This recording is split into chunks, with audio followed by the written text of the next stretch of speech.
We have crawled in here as a show today. We have been decimated. Whittingham out. Jessica out. Billy hasn't felt well all week. Roy was dehydrated, and he thinks it's because life is hard, but it's just because he drank too much. But life is hard. Has something to do with the air, I think. Air conditioning. And now the air conditioning is down in here, so it feels swampy, and we are raising money today. We are live today in order to raise money in what can't be called a telethon because we don't have any working telephones around here. We're raising money for a new AC? I mean, how about that? Is that what we're doing today? We might need to take some of the ACLS, excess. a little combo situation. That's what I'm talking about, Billy. It is really warm in here. This is the worst of the last 3 days, right? It's been swampy. Summer's coming. The terrible weather is coming. And the Clevelanders falling apart. It's physically falling apart. There are wires everywhere. We're afraid of flooding. And we get our thon kicked off correctly here today. Where are we on raising money for the audience that does not know? We're not going to stop at 44,000. We put the goal modestly because we want to help with one wheelchair. The wheelchairs, for those of you who don't know, Tom, I don't think we've explained this.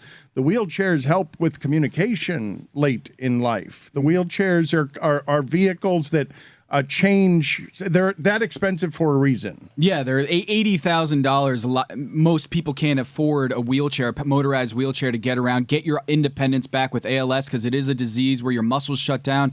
You can't walk, you can't move around, and it really, really strips you of your autonomy. But wheelchairs do give you back that autonomy and independence, and we are trying to raise $44,000 to give a wheelchair to a person of need in the South Florida area who has ALS, and it's just the hope is that we raise enough money, we get that wheelchair, and we're going to raise money for several other different ALS organizations that are close to our heart, and I'm really excited about. We have cleared $30,000 already. We haven't even started our telethon. Who are the leaders in the clubhouse? Wow. But it's not a telethon. It can't be called a telethon. It's only a thon. Yeah. It's not a... Yes. We're not It's having a anyone... podathon. Now, Chris asked a very good question, Tommy. I'll just remind you, before you reveal that, I told you to keep my donation private, okay? Yeah. Yes, okay. Yeah, so you don't want me to list you number one on the biggest donation? Chris Cody, you Feel just free, just don't give Chris the amounts, Cody, okay? you just witnessed an extra schmarmy tell from the What happened? old lying master there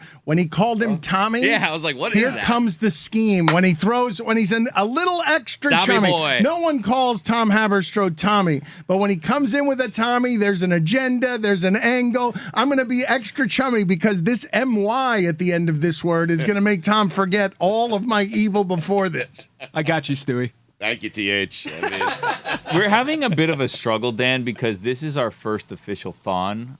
We did raise money last year during Freedom, but it wasn't an official thon. And one of the things that we're kind of struggling with, not raising money, that's doing great so far. If you go to worldofsuey.com/Loulapalooza, Loulapalooza, I'm sure you remembered all those letters.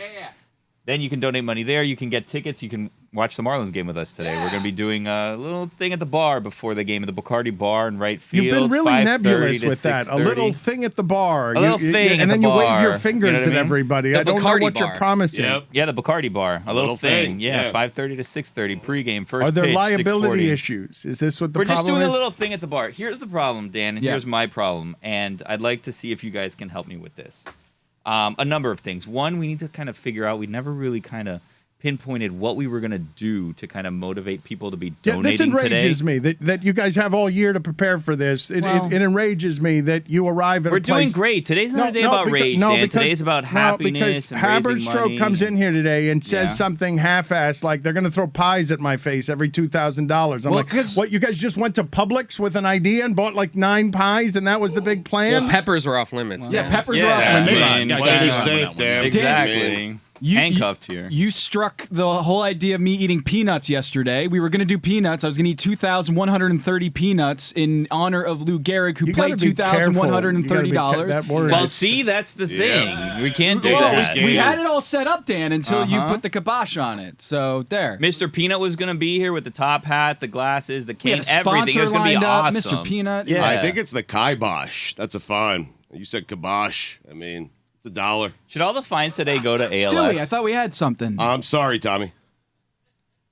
Terrible. What are you going to do to incentivize people to give money? Pies is the big idea? TBD on that. But I'm going to tell you this. TBD. Yeah, no, this is what I need someone's help with. We've And- started the thon. Why Oh, we TBD? did? Well, we'll figure it out as we go. It's an all-day thing. Yeah, man. exactly. Come on, don't worry about it. So here's the thing. Over in the other studio, we were setting up one of those giant thermometers so that you can kind of track the progress See as how it's hot it going is in on. here? Yeah, well, that too. But we set up one of those thermometers that they set up when you're doing fundraising, and then when you get to the top, you color it in all red. It's like, whoa! And then as it goes, people see the progress. And this is something that I hadn't considered, and Stugotz was kind of trying to walk me through this. The thermometer looked very phallic, and I felt like it wasn't appropriate for what we were doing. A little distracting. But I couldn't figure out how to solve that issue. You know what I mean? There's no way to solve it. I told you that. Yeah. I mean, So do we switch it up from a thermometer to something else because it looks like it looks like a wiener with Well, one. why can't it with be one phallic? Mr. What's the Peanut. problem with it being phallic? What's the Nothing, but I don't know if it's appropriate for what we're doing. I mean, for what we're doing, with Yeah, the what level we're of doing. planning that goes into throwing pies, and I thought you were going to Well, get. what do you want us to do? I thought you were going to get a Mr. Penis, and what he was going to have to eat Whoa. is 2,000. Wow, Dan. 2,000. Penises? That's right. jeez, Huh. it's a lot of penises. I mean, A bag of bleeps. That would take a long time. That would be if that would be probably. how we could raise some money. Tom eats 2,000 a bag of bleeps. Well, I don't think that's what we're gonna offer. No, Yeah. that's okay. Just Another pies thing- then is what we're gonna do. bag of Well, for bleeps. now, pie. I mean, do you have another? I guess your idea You want to was throw something penises. else? I mean, yeah. I don't have any better ideas, but this was not my idea. None of this. I'm happy to help, but I thought that we had a plan going forward. You're not sure whether I'm happy to Well, help. right now you're just kind of throwing stones. You know what I mean? We're trying to Yeah. solve problems, and you're just pointing out problems that we have. Okay, well, how is it that the problems haven't been solved before we started the thon? we like to do things on the fly. Dan, Yeah. you What know? problems are we Yeah. having? We're like 3/4 to our goal. We are not even out there yet. We're going to be meeting people. We're going to be shaking babies, kissing hands. We There you are. go. I don't Thanks, know. Chris. Thanks, Chris. We've News done an to me, amazing but- job. We haven't even thrown a single pie at my face, Dan, and we have raised $30,000. That's right. If you bring your baby, Chris Cody will shake it. That is what we're promising you. If you bring a baby, he will kiss your hand and he will shake your How's baby. this for a promise, guys, gang, everybody listening at home and watching It at is 9 so a.m. on a hot in Thursday? here. so hot. What are we The at right sweat now? on my shirt it's is gonna be a distracting. swampy thon. This is going to be a swampy thon. I'm wearing a sweatshirt. It's so hot. It's unbelievable. Guys, I have a proclamation, and I don't know if I'm allowed to do this, but we're live, so no one can stop me. All right. Right now, make we're it at fringy. $31,320.10. If we get to $35,000 at 10 a.m., we're going to have a friend of the show come back who hasn't been on for a long time. Wow. 10 10 a.m. Are we allowed to? Are we allowed to know? Are you going to tell us? Are you going to tell us who the person is? It'll be a surprise, Surprise as for part us. of our thon. I don't here. know if I'm allowed to. Somebody that people will like to hear It's from. Tim at- Kurkjian. If you Okay, get there it is. $35,000 by 10, Tim Well, Kurkjian's that going is- to join. If but- not, There goes the I'm going to incentive. not bring him on. They're not That's going to. it. Wait, Billy, just so we're clear, you're saying if we don't get to $35,000 by 10 a.m., You're canceling Tim Kurkjian. 43 minutes from that. No, he's going to be on hold in the Zoom, and I'm not going to explain why. Wow. Just be like, Wow. oh, we're going to get to you in a second. Just in the waiting room? Until we get to that So amount it's- of money? It's not just that we're withholding him from you. We're going to waste his day until you guys free Tim Kurkjian. He's going to be our virtual prisoner. Tim Kurkjian will tell you why this is a personal cause to If him. we get to as 35,000. well. If we strong arm you, if we extort you into $35,000, because baseball Stugotz has gotten behind these efforts of Tom and Boog Shambi, and now Tim Kurkjian has his own sad story to tell here. And so he is helping with the raising of money as well today. And he's, I think, our most popular guest of any kind. I think he has beaten Ron McGill. So he will join us in 45 minutes if you give Billy the amount of money he has requested, some of which might go to the air conditioning unit here at the Clevelander. ACLS-a-thon, yeah. Billy, would have been nice if the Marlins left some runs in the bats. I mean, after Oh, my yesterday. God. Jeez. They scored as many Yeah. runs yesterday as they had the previous 3 series combined. 25 runs. Not only did they score 25 runs, I meant to talk to you the other day. They had, because they scored 25 runs, Billy, but didn't you just have Jesus Sanchez? Didn't he just hit a ball 496 feet that went out of the park at 115 miles per hour? It's like the farthest ball ever hit as fast and as hard as ever one has been hit. Yes. The Marlins have the 2 longest home runs in Coors Field history.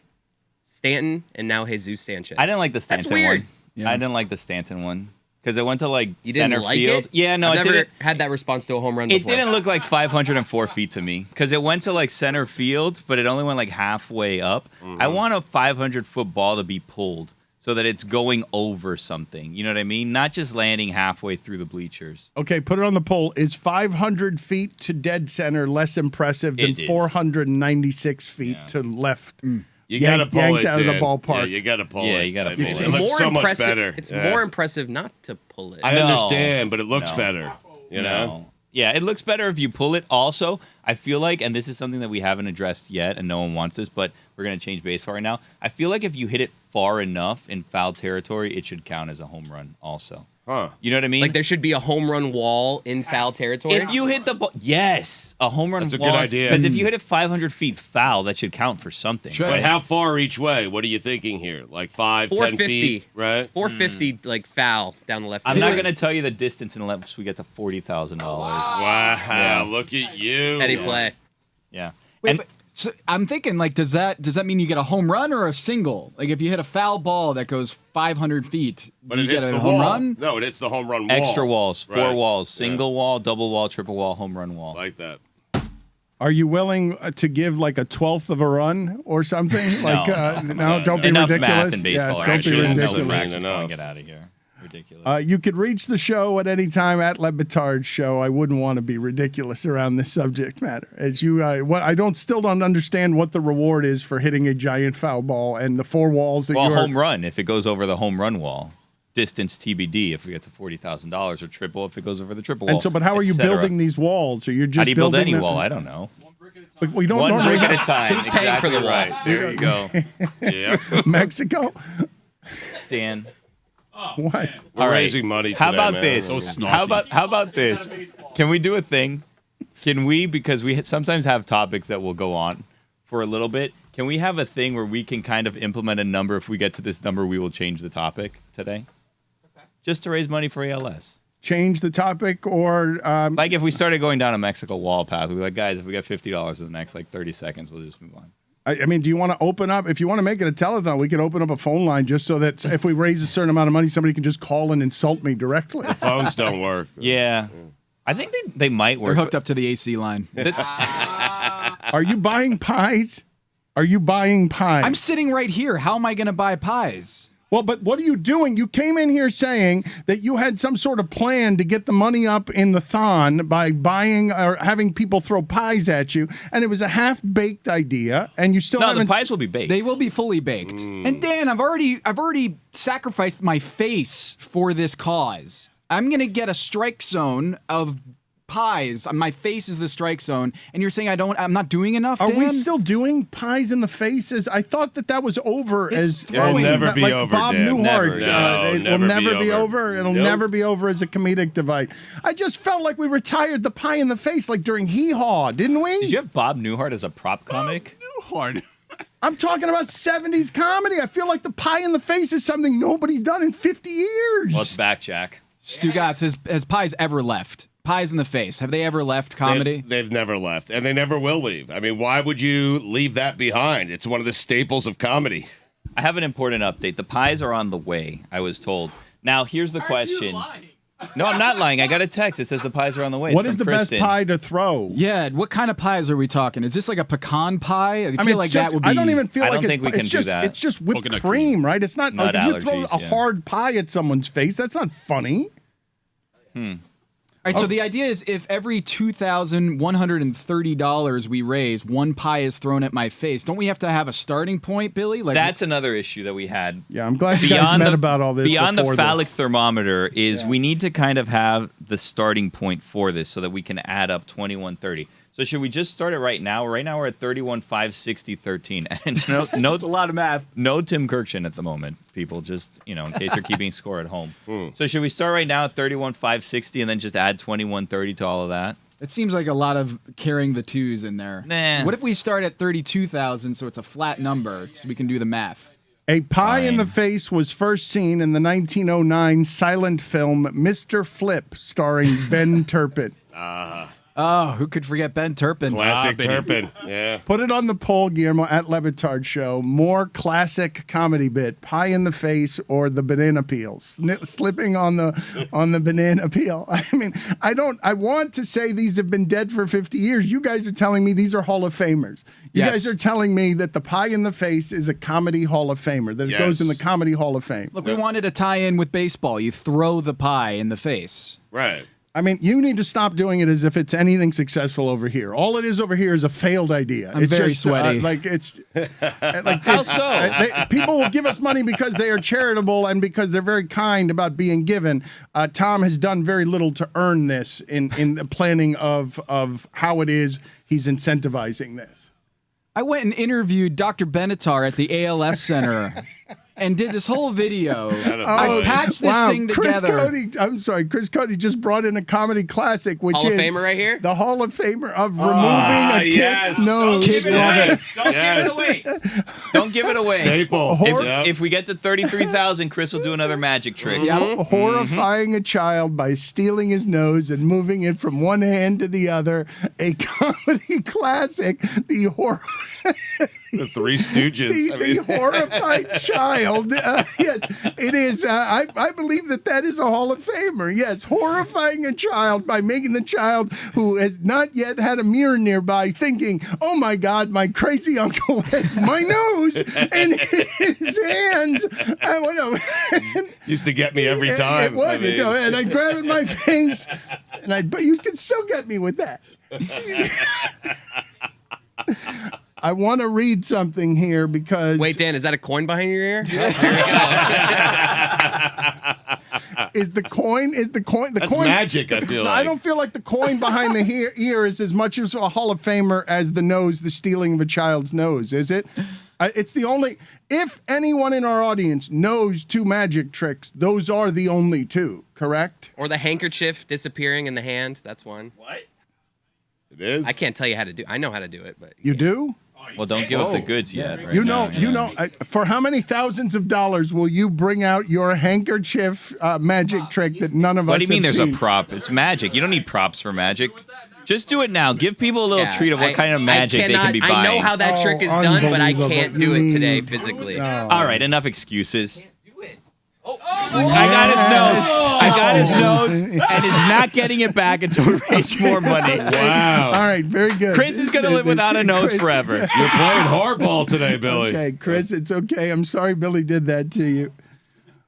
A tweet comes in, and you could reach the show at any point at LeBatard Show. I suppose at some point we will talk about the finals, and we will talk about how Draymond says that no one's ever beaten them whole, ever.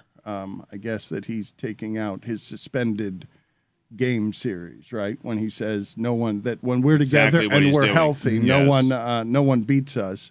Do the advanced metrics, Tom, suggest to you that that there might be value here in the Celtics, in the Warriors overrating themselves? No, when they're healthy, the big three are healthy. Klay Thompson, Draymond Green, Stephen Curry, they are the best team in basketball. And we've been waiting for Steph Curry and Draymond Green and Klay Thompson to be healthy, and here they are in the finals. They should absolutely be the favorites. Draymond Green is putting the attention on himself here, saying, when I'm healthy, we're unbeatable. And he's not exactly wrong, right? Because we do remember that in the series that they did lose when he got suspended, he was the only one who showed up in Game 7 for them. He put up the 32-point game. I love what Draymond Green, the lane he occupies here as champion third piece. Like champion third piece who will give you, he'll give you two for 6 shooting, but he'll do all your beloved Horford things, some of them dirtier. Yep, Al does him better. Draymond, listen, he's a great player, Dan. He's great for that team. He's a great fit. On any other team, Draymond Green is not this. He's not an NBA champion 3 times over, maybe a 4th. But on this team, he's a perfect fit for Steph and Klay. Tom, you're our numbers guy. You lean heavy into the analytics. You said that a healthy Warriors team should be the favorite, and they are the betting favorite, but why does 538, another website that's reputed to be this big numbers site, they have the Celtics winning the NBA Finals as an 80% probability? I don't know how that sausage gets made. I'm not in the 538 room, but what I can tell you is that's a lot of like in-season numbers are being projected in this finals matchup, and the Boston Celtics went on an incredible run in the second half of the year. The last 2.5 months of the season, the Boston Celtics empirically were the best team in the sport for 2.5 months. But this is a different Warriors team because they didn't have Steph, Clay, and Draymond healthy all season. And those Celtics had Robert Williams healthy. Right. Those Celtics of 2.5 months had at the center of their core the best defensive player that they have on a team of great defensive players. Right, and DraftKings had Robert Williams being the depoy favorite right before he got hurt at the end of the season, and then the voters were like, oh, we got to give the vote to someone on the Celtics, and that's how Marcus Smart gets depoy. Everything that you're seeing in that projection, Mike, is based off of regular season numbers, and this Warriors team weren't healthy this regular season. Have the Warriors ever faced this switching of a good defense? Have they ever faced in any of these scenarios against any of these teams, if not the Celtics at their best? Because I do find it really hard to make some of these calculations, because I would have taken the Celtics healthy against anybody, Warriors included, but I think Robert Williams means that much to everything they do defensively. Well, I appreciate the nuance that you're applying, that the Warriors' advanced numbers aren't necessarily legitimate because of all the injuries that they've had, but the Boston Celtics were not the team at the beginning of the season that they were after the midpoint. So can we just toss out some of those numbers too, because they're obviously weighing down their metrics? Yeah, I think the 538 is taking recency into account, is that they're looking primarily at the second half of the season. So I don't think they are including that first half. The other thing is Marcus Smart's foot. He's been talking about, I don't know whether he's, already building in the excuses here. I'd ask Stugotz what he thinks about Marcus Smart, saying he shouldn't be walking. His ankle injury is that bad that he shouldn't be walking. Is he building up the excuses in case they get bounced? Yeah, in case Steph burns him, because he's the depoy. He's the guy in charge of stopping or containing Steph Curry, and so he has laid the groundwork. Hey, if I don't do it, here is why. That's a heady play by Marcus Smart. Smart play. I've never seen a big man close out from the paint on a corner three-point shooter the way I have with Time Lord on one knee. Time Lord, if you watch Game 7, he was not at all right. He was doing stuff on one leg. If he's at all right and he can close out on those shooters, I think we have a very competitive series because of the problems that Boston presents. But how can he possibly be right, though? If he can't go in Game 7, what's 3 days going to do? You're right that he was deterring P.J. Tucker from shooting just because it feels like the Predator swooping in. From the middle of the court, he does things that we don't see, I don't think, anybody doing. Gobert doesn't do them. Nobody does that, where he gets, and he creates this web defense for them. But how can you possibly expect him to be that? He wasn't that, but for like 9 minutes in the whole last series. He was getting worse as the series progressed. He really struggled early on with the playing every other day type of schedule. If you see this NBA Finals schedule, it actually leans into, I've never really seen a Finals it's this weird, long. Right? Yeah. There's a week from now, we're basically playing Game 3. Yeah. So there's a lot of time for treatment and rest. It actually plays to Boston because they're not nearly as healthy as Golden State. But I think Boston's too far behind. They can't play catch-up. Like, they are so banged up right now, and they only had 2 days rest going into this finals. And the Warriors are an up-tempo team. Draymond Green, as soon as he gets that rebound, he is gone. He is running this Boston Celtics team out of the gym. That's the goal, because the Boston Celtics do not have a good transition defense, and that is where the Warriors thrive. They want to run them out of the gym. Everyone's telling me that the Warriors defense, though, is not going to force turnovers, and it's not going to force as many stops as I'm used to, that this is the worst Warriors defense in quite some time. Can you poke holes in that? Well, I think a lot of that is Kevon Looney, Draymond Green, when they play together, they are an elite defense. But when you put Jordan Poole on the floor, that's where they can get exposed. And that's going to be the great, chess match between these two coaches, Udoka and Kerr, to try to figure out how Kerr can keep Jordan Poole on the floor, because he's going to drop 30 if he can get 40 minutes. I don't like what Steve Kerr said about Jordan Poole, where he said, hey, stop acting like you're Steph Curry. Stop playing like you're Steph Curry. He has permission to shoot wherever he wants, whenever he wants. And he said, Jordan, you don't. You haven't earned that yet. I don't like that before the NBA Finals. Like, I don't like a guy thinking. He's played so well that I think Jordan Poole has earned the right to shoot whenever he wants, from wherever he wants. I don't like Steve Kerr planting that in his head, Tommy. Stewie, the idea of knocking down a player's confidence going into the finals not happy about that. Jordan Poole carried this offense for long stretches of this season, and they are not where they are right now without Jordan Poole and carrying them when those moments where Steph was out and Klay Who's was guarding out. Tatum? Wiggins primarily, right? Wiggins will be guarding Tatum, and I think with the defense that the Golden State Warriors have, they're going to be able to contain Jason Tatum, but really they can't let the Marcus Smarts and the Jaylen Browns go off. They can't. Andrew Wiggins did a great job on Luka Doncic, and he's got another big one with Jason Tatum, forcing him into those long-range twos. Is Klay the same defender as he was before the injury? He's not, and you saw in the series last against the Mavericks, Klay Thompson is getting exploited. They are going to try to switch Klay Thompson onto the Luka Doncic, the Jason Tatums. He can be exploited defensively, as can Jordan Poole, but that's what the Warriors are dealing with I right had now. not heard many questions about the Warriors' defense. The Warriors' defense is also supposed to be elite, though not as elite as Boston's the last 2.5 months of the season. When I told you they were dragging everybody, they led everybody at the half by 20 points. The changes to defense, when you talk about Klay Thompson being a liability, like I want to understand this because I've heard this expressed now a couple of different times. Klay Thompson 3 years ago, before the injury, Charles Barkley said best two-way player in the entire sport. Best two-way player in the entire sport. And now I'm hearing that since the injury, a liability defensively. Is that why they're weaker defensively than they have been? I said it. Jordan Poole makes them weaker defensively. He is going to get hunted every time down the floor when he's on the court. The thing you're saying, though, Klay Thompson, since the injury, it's 2 injuries. Achilles and ACL. The fact that he's even playing is a miracle. This would not happen if it was 50 years ago. He'd be done. Before the injuries, he would be the guy likely to guard Tatum, right? Yeah, Andrew Wiggins, Well, Andre Wiggins Iguodala wasn't on the roster. Yeah, so. Andre Iguodala would be that guy too, is a guy who can guard him, but Andre Iguodala is not healthy right now, so we'll see. But Klay Thompson doesn't have the lateral movement, Dan, that he once had because he tore his ACL and his Achilles, and his career should be over, but he's playing. But I have not heard these questions of the Warriors' defense, though. I thought it was also an elite defense with Klay as a liability or not. It is. It's just not what it was with those 2 injuries that Klay suffered that directly impact his lateral movement. However, they do have a roster that they built out to kind of make up for a lesser day Klay on defense because they have Wiggins. They have Otto Porter. They have Andre Iguodala that we think is going to play. They have a lot of bodies and a lot of size that they could throw at Boston.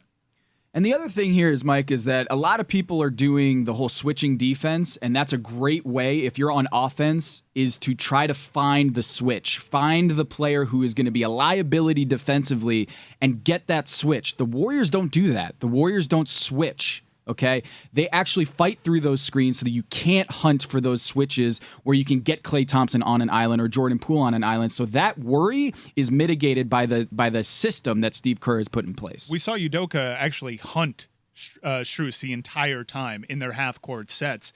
That you're saying that option's not on the table for them? Yeah, the Warriors are going to try to fight through screens rather than switching. It's a definite worry for the Warriors that if Klay Thompson is switched on to Jason Tatum, that he is going to get cooked. And so they want to fight through the screens rather than switching and make those hunts available for them. Good luck fighting through an Al Horford screen. I mean, seriously. Can I have my nose back, Billy? I'm going to get lightheaded. Put it on the poll at LeBatardShow. Can anyone fight through, or good luck fighting through an Al Horford How much screen, luck? yes or no? How much luck do you need to fight through an Al Horford screen? That is not a good poll question. It can't be done. So. It's there is no amount of much So I can't get my nose back. in time. Where's the money at? Where's I thought we So there's a number on my nose? I thought there was a number on whether or not you get your nose back, whether the funds had been raised so that we could continue our successful thon. Okay, so right now we're at $32,295.20. Now, I could give Chris's nose back as a goodwill gesture and hope that we get more money. No, you're saying not until 35,000. Affecting my vision. No, Like that's okay. blurry. Well, that's for Kurkjian, and I'm getting a little worried because we have 22 minutes. Well, then we'll hold Kurkjian. Then Kurkjian will not. I don't like this idea of strong-arming guests, but now I'm we're not here. good at making threats. Well, you already made it, though. I know, but it was too Several. strong. Yeah, no, I'd like to issue an no, apology you can't. for No, the you threat. can't. No, Yeah. now. So, Bill, Should classic we just Billy. get Kurkjian now? No. That's the apology. Get Kurkjian Yeah, early. should we get him early because I Inconvenience came it on a little too strong? Because you came on too strong. No. Yeah.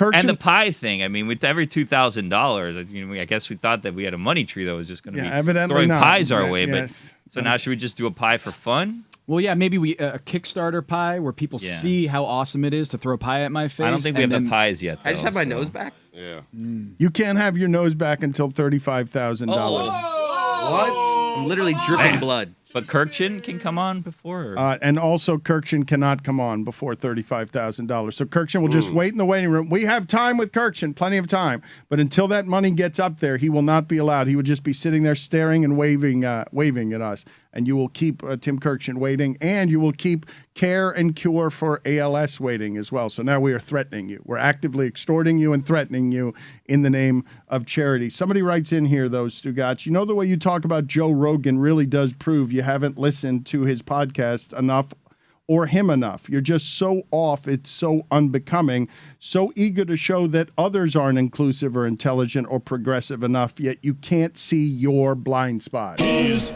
that guy? You got me. I don't listen to Joe Rogan's podcast enough. I don't either. I've never listened, but I don't talk about it either. So I don't know. I used to. No, it's a fair criticism. I'm not actively studying that which alienates me. And I can't see my blind spots. I mean, and most of us cannot see our blind spots. To me, I think one of the funny things that's happening with Joe Rogan that you may not find funny is that I understand how he's arrived through his whole journey toward being a comedian that's genuinely confused when he gets COVID and Fox supports him and he thinks it's real support versus thinking that he's being used as a political tool, that he's taking it as real caring when he says, you know what's crazy? Fox really supported me during that difficult time. As if there was a movement in America that was caring for Joe Rogan just because that's a good place to put the compassion and not because he's used it as a political tool. But I understand how a counterculture thinker, a guy who's always been a conspiracy theorist, a guy who uses a lot of drugs in the name of exploration, who is, if not a great comedian, sits at the table with the great comedians who have really made him and his podcast for the modern age the most popular thing. But I understand how a comedian arrives at a place where he never considered himself a political figure. I mean, we've been talking to Joe Rogan for 15 years about hyperbaric chambers and hallucinogens and all these mind expansion things. My guess is he never expected to be hijacked as a political tool. My guess is he's looking around like, what's you guys doing? I'm a UFC cage guy. I'm a comedian. Like, I'm not... Like, what are you weaponizing me for as he espouses some opinions that I, obviously don't agree with? But never signed up for the responsibility of I get to be used as a political tool. $200 and I'll make Dan get away from Joe Rogan talk. I mean, $200. I might donate it myself unless someone comes to the rescue. This is a good place for me to threaten the audience, Billy. What did you say? You say if we get to a certain number, I'll stop talking about something? Well, Stugotz just said $200. So right now we're at $32,365.82. So if we get to $32,565.82, you can't talk about Joe Rogan anymore today. Well, keep Dan. going, Sorry, Dan. Yeah. Well, but it'll take him that long to figure out how to use his phone correctly to make the donation. He's got all sorts of traps and bear traps meant to stop him from money leaving his wallet. How'd you know? I do think. Can I close the loop on Joe Rogan? Because he made it into the news cycle yesterday because he came out and admitted, I'm not a conservative. But he did turn to the warm bosom of conservative allies. Like, no one here would label Johnny Depp a conservative, given his public campaigning and fundraising for stuff. But he has become a conservative icon with a House Judiciary Committee posting victory slogans. And it was not at all a surprise to see who would come to the celebrating aid of Johnny Depp after that verdict yesterday. I hate to be this naive, honestly, but is anyone else surprised by how every goddamn thing can be turned into a political weapon in this culture war? That Johnny Depp somehow becomes a victory for what? There is occasionally a woman who is not to be believed because there's a bunch of nuance and violence and disgust and abusive and toxic relationships that shouldn't be out. Like, I was made so profoundly sad for those two people that those details, that that their love, or whatever they thought was love once upon a time, would get wrecked in such a way that they would hate each other so much as to disembowel each other publicly with shame after shame. I felt terrible for those people, but didn't see an angle where it would be turned, where Johnny Depp would be political hero by arguing on behalf of, well, the man can be abused too. The aggrieved white man can be abused too. Yeah, he became a conservative icon overnight. That's with unbelievable to me. It's a little, it's super disingenuous, but it was also super predictable, and it's a bummer that the Believe All Women movement just took a massive hit, because they'll always have those who oppose that movement, that don't want to, that are inherently not believing women, will always hold up the Johnny Depp verdict, as opposed to just looking at it for what it is, a single case study. But can I be publicly confused by every goddamn thing? Not just masks, just anything. Anything that happens, we can turn into, let me figure out a way to fight about this. There are sides, and there's a box I'm supposed to be checking so that I can be on my side. Because I think one of the things that Bill Maher and Joe Rogan and whatever it is that your old comedians do that ages poorly, I think one of the things that happens there is they're trying to grab this construct, all of it, and be like, can we stop moving this far away from what used to be me having the power to do whatever the hell I wanted to do? Right. I want to be able to laugh when Chris Rock makes the joke, believe all women, except for Amber Heard. I think that's the place where stand-up comedians are trying to actively operate in, and they don't want people to just check out on a punchline before you've even gotten there.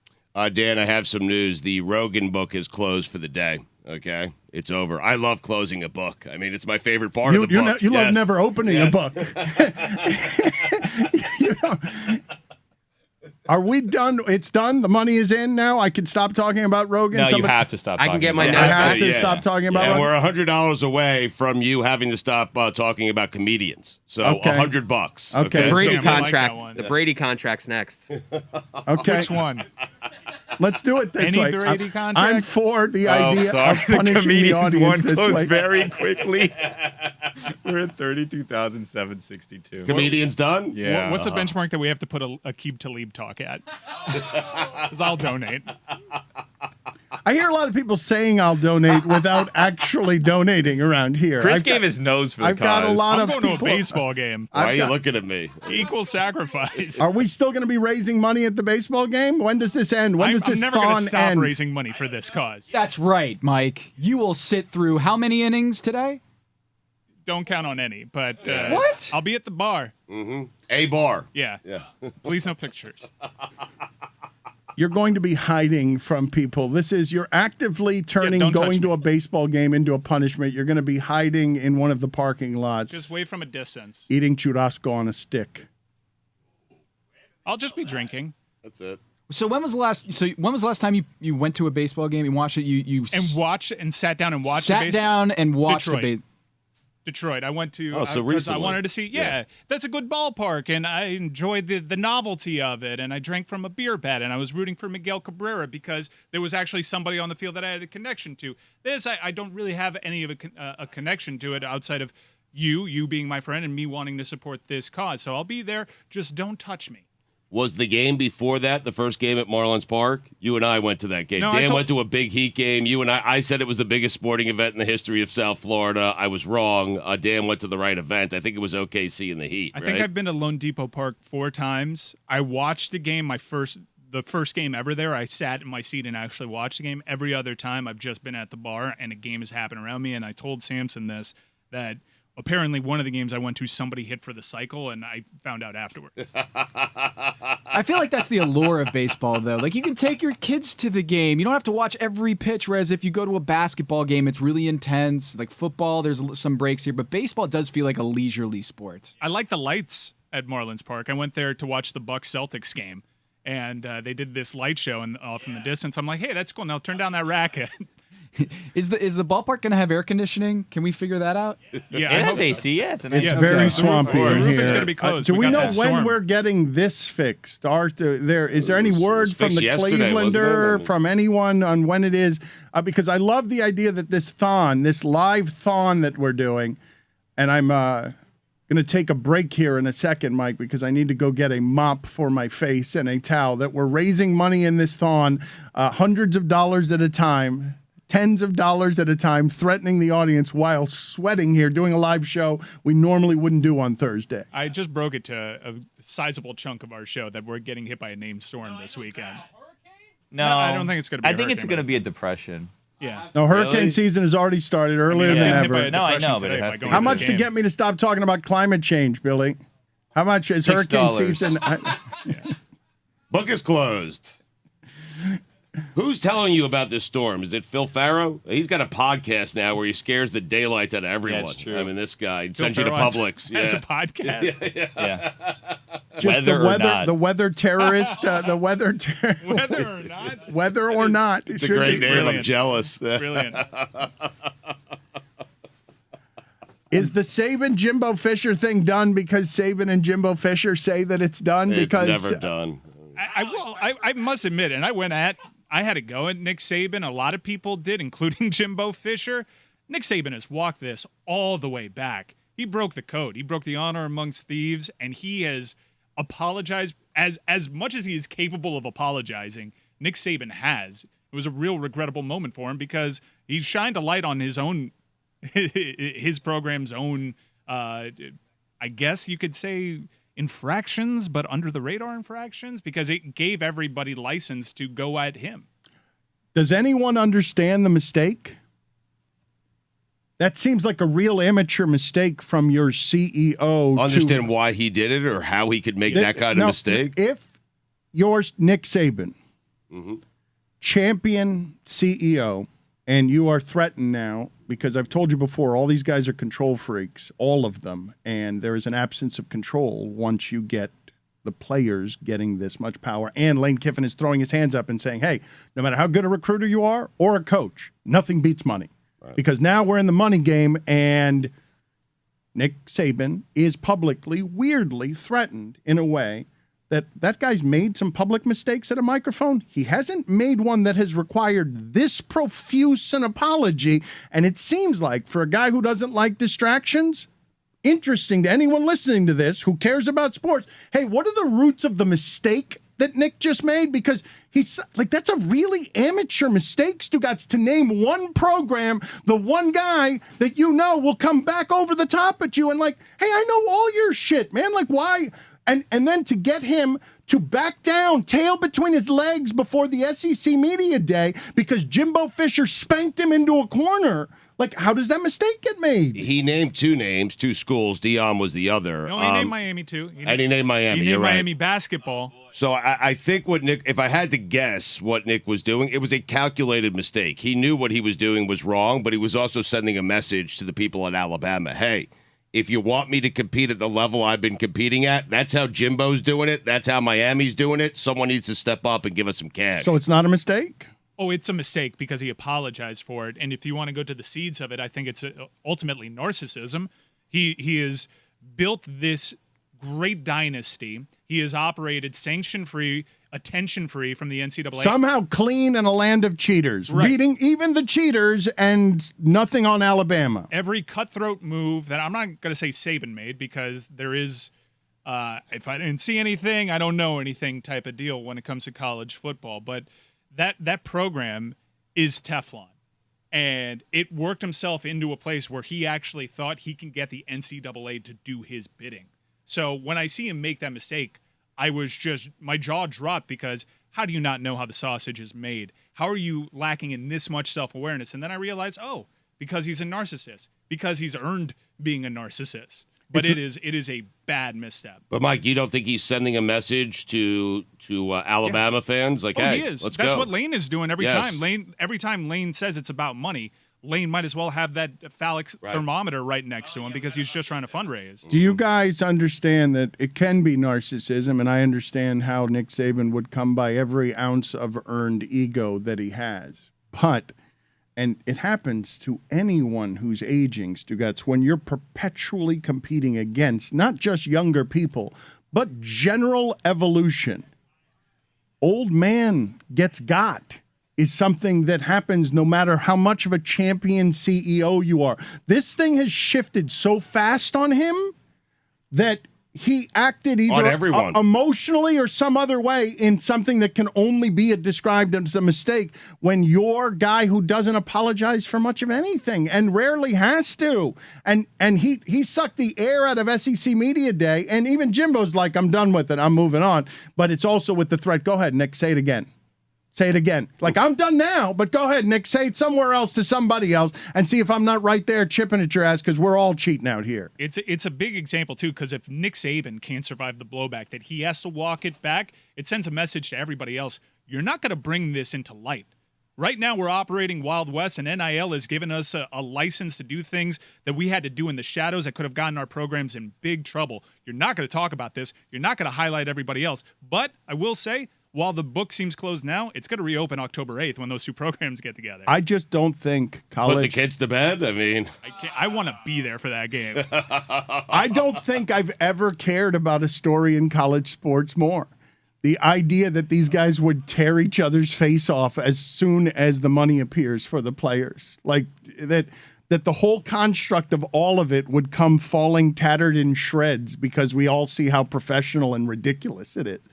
$100 to move on. $200, you could stay right here. Okay, that's up to you, Well, Dana. where are we? Pasco? Where are we? Listen, I need to. I'm going to go get a towel and see how damp it is when I'm done.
and cures for ALS. We are appreciative, Stugotz. I don't say this nearly enough to our audience. We're appreciative that anybody would value these microphones enough to sponsor what it is that we do any day, and because this is a ridiculous way to make a living, no matter how much we complain about it. And furthermore, we value that any time that we ask the audience for help with something, no matter how grand or modest, the audience exceeds our expectations.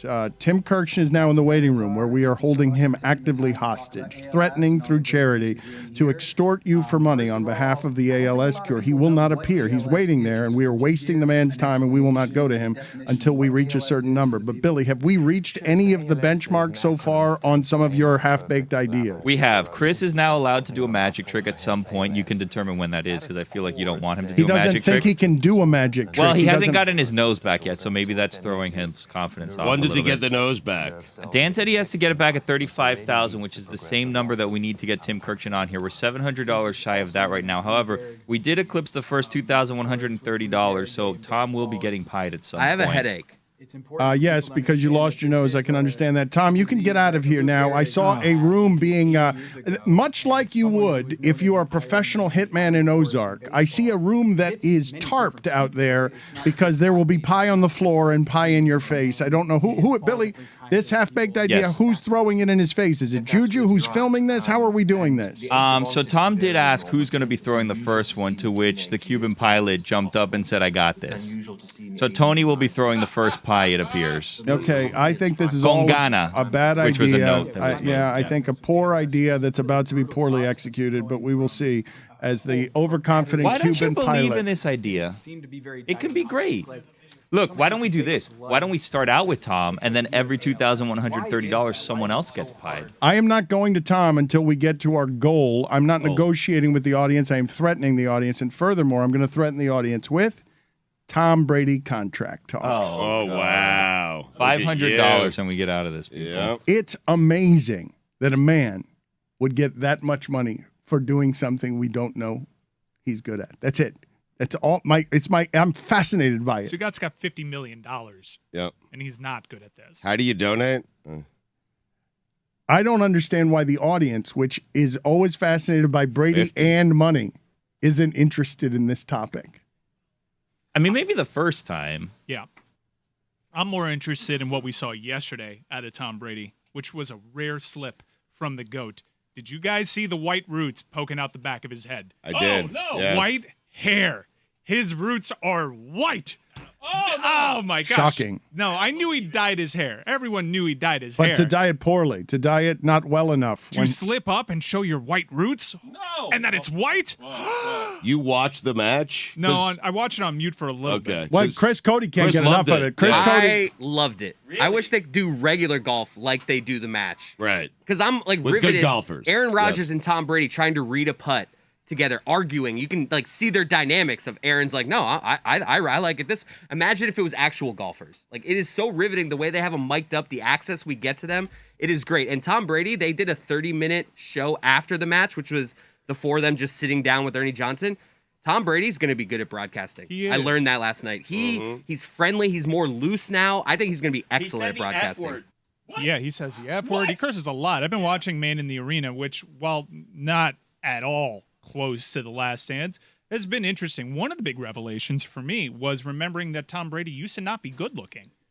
That was shocking to learn and rediscover, basically. They were taking shots at Josh Allen about, not winning Super Bowls, about being a little bit chunky, and not just the two of them, but Patrick Mahomes as well. They were all ganging up on I him. gotta say, the young guns, it made me feel better about how I fit into a golf polo. Josh Allen was like the worst golfer by far of the four of them. Yes. Oh, but he hits bombs, right? He hits bombs, but he was all over the place. You could tell the nerves. He had never played with a gallery before. Why would that surprise you? Just no accuracy, just bombs. He's accurate as a quarterback now, but it's like his college game. Tim is just sitting there. This is so mean to him. It's not mean to him. It's our audience's fault. Mike, tell me more about Man in the Arena. Tim, we'll get to you in a second. I'm very eager to talk to you, but if the audience isn't charitable enough, I'm sorry to have to threaten them with this, but that's the deal. Tim's just sitting there waiting. Well, Man in the Arena just doesn't have the great footage that The Last Dance had, because The Last Dance had a film crew documenting everything moment by moment, because they were going to make a documentary about that anyway. So they had really great access.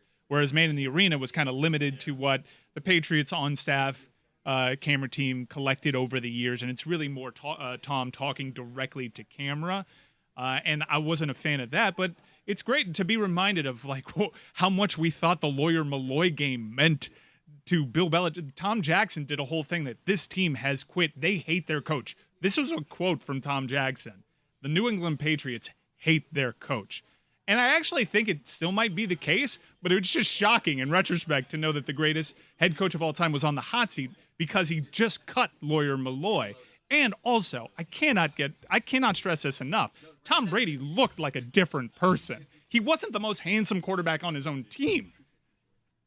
I can't believe that you think that Man in the Arena was just so. We are $250 short. $240 now. No, I thought it was so compared to The Last Dance, which is one of the greatest sports documentaries I've ever seen. Of course. I'm watching Man in the Arena. I want to make it through all that. It's made me love Tom Brady. You know what I do after every Man in the Arena episode is I buy more overpriced Tom Brady wear. It is super succeeding in me loving Tom Brady. It's why I don't watch it. Like, I don't want to love Tom Brady. He's beaten my team so many times. It was so frustrating having him in the same division for so long. I don't want to love Tom Brady. I don't want to love him. Fans, you're $230 away from us closing the book on Tom Brady talk and actually hearing from Tom Kurkjian.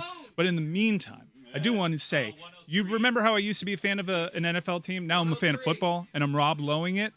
I am buying tickets to Mahomes versus Brady. I'm buying tickets to Rodgers versus Josh Allen. If anything, Man in the Arena has made me realize all these teams that Tom Brady has gone through, and it seems so long ago, so distant. He was playing against Cordell Stewart in a playoff game. He has spanned generations of football players. He's taken them all out. And to be able to see him at this point in his career, where he's coming off arguably maybe his greatest season, he has defied every odd. And it's amazing to see him still excelling at this, and I cannot explain any of it. He's taken everyone out except for Nick Foles. Stugotz, I know the audience is tired of Tom Brady, but the idea that we would spend this much time talking about sports and that Mike Ryan's last sentence of conclusion is, I can't believe what I'm watching and I can't explain any of it. I mean, that's fairly astounding for the amount of coverage we pour into how are these people great.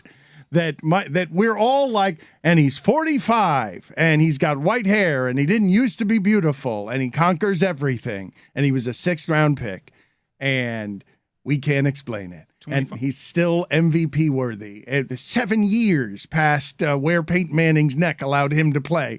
And we can't explain. 12 years after you said he was done. We can't explain any of it. $25 away from hearing from Tom Kurkjian. So in the meantime, here's my take on Tom Brady this season. The retirement announcement caught me by surprise because I thought he was just going to play forever, and I assumed, and it made me regret that I didn't watch that final season with passion and deep appreciation. This upcoming NFL season, while I don't believe it to be his last, I'm going to revel in it. I'm going to just really embrace the fact that I'm watching and the root greatest for of all him. time. Will you be root great. for him? Yes. Yeah, I'm going to be rooting for Tom Brady. When he joins the Dolphins next year, will you become a Dolphin fan? I will root for Tom Brady forever because it is a greatness that I've never seen before in that sport. I can't explain it. I think older people are just going to continue to identify. Like yesterday, I was rooting for Aaron Rodgers and Tom Brady over Patrick Mahomes and Josh Allen just because they're contemporaries. That would be the ultimate victory. I thought that Michael Jordan, as the greatest winner ever, had conquered gravity. $14 away. And winning, and even made bald cool. Bald cool. But Tom Brady will conquer all by being an old man who continues to win without explanation at everything that he does. $4 away from hearing from Tim Kurkjian. Wow, so close. I love that it's leaking in dollars at a time. All right, I got $5 cash. Let's go. Bring him up. I do too. Jesus. Enough. $20. We have on to Tim in cash. What was he doing? Was he doing box scores? He's bored. He's tired. Has he turned us down? Tim Kurkjian, what are you doing right now? Tell us. Welcome. We are happy to see your face, sir. What were you working on? Were you texting people with sports and baseball information?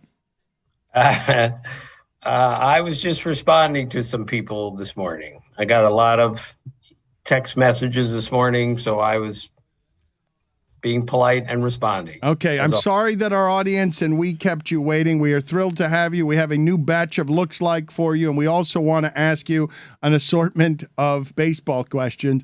We think that baseball, ESPN, and all networks should now break into programming whenever there's a complete game. Do you agree with us? Instead of no hitters, the way we used to do it, perfect game, and perfect games. Yeah. Instead of if someone is headed toward a complete game, we break into programming in the 7th and 8th inning of whatever it is we're doing in sports. The first time I've laughed in a year.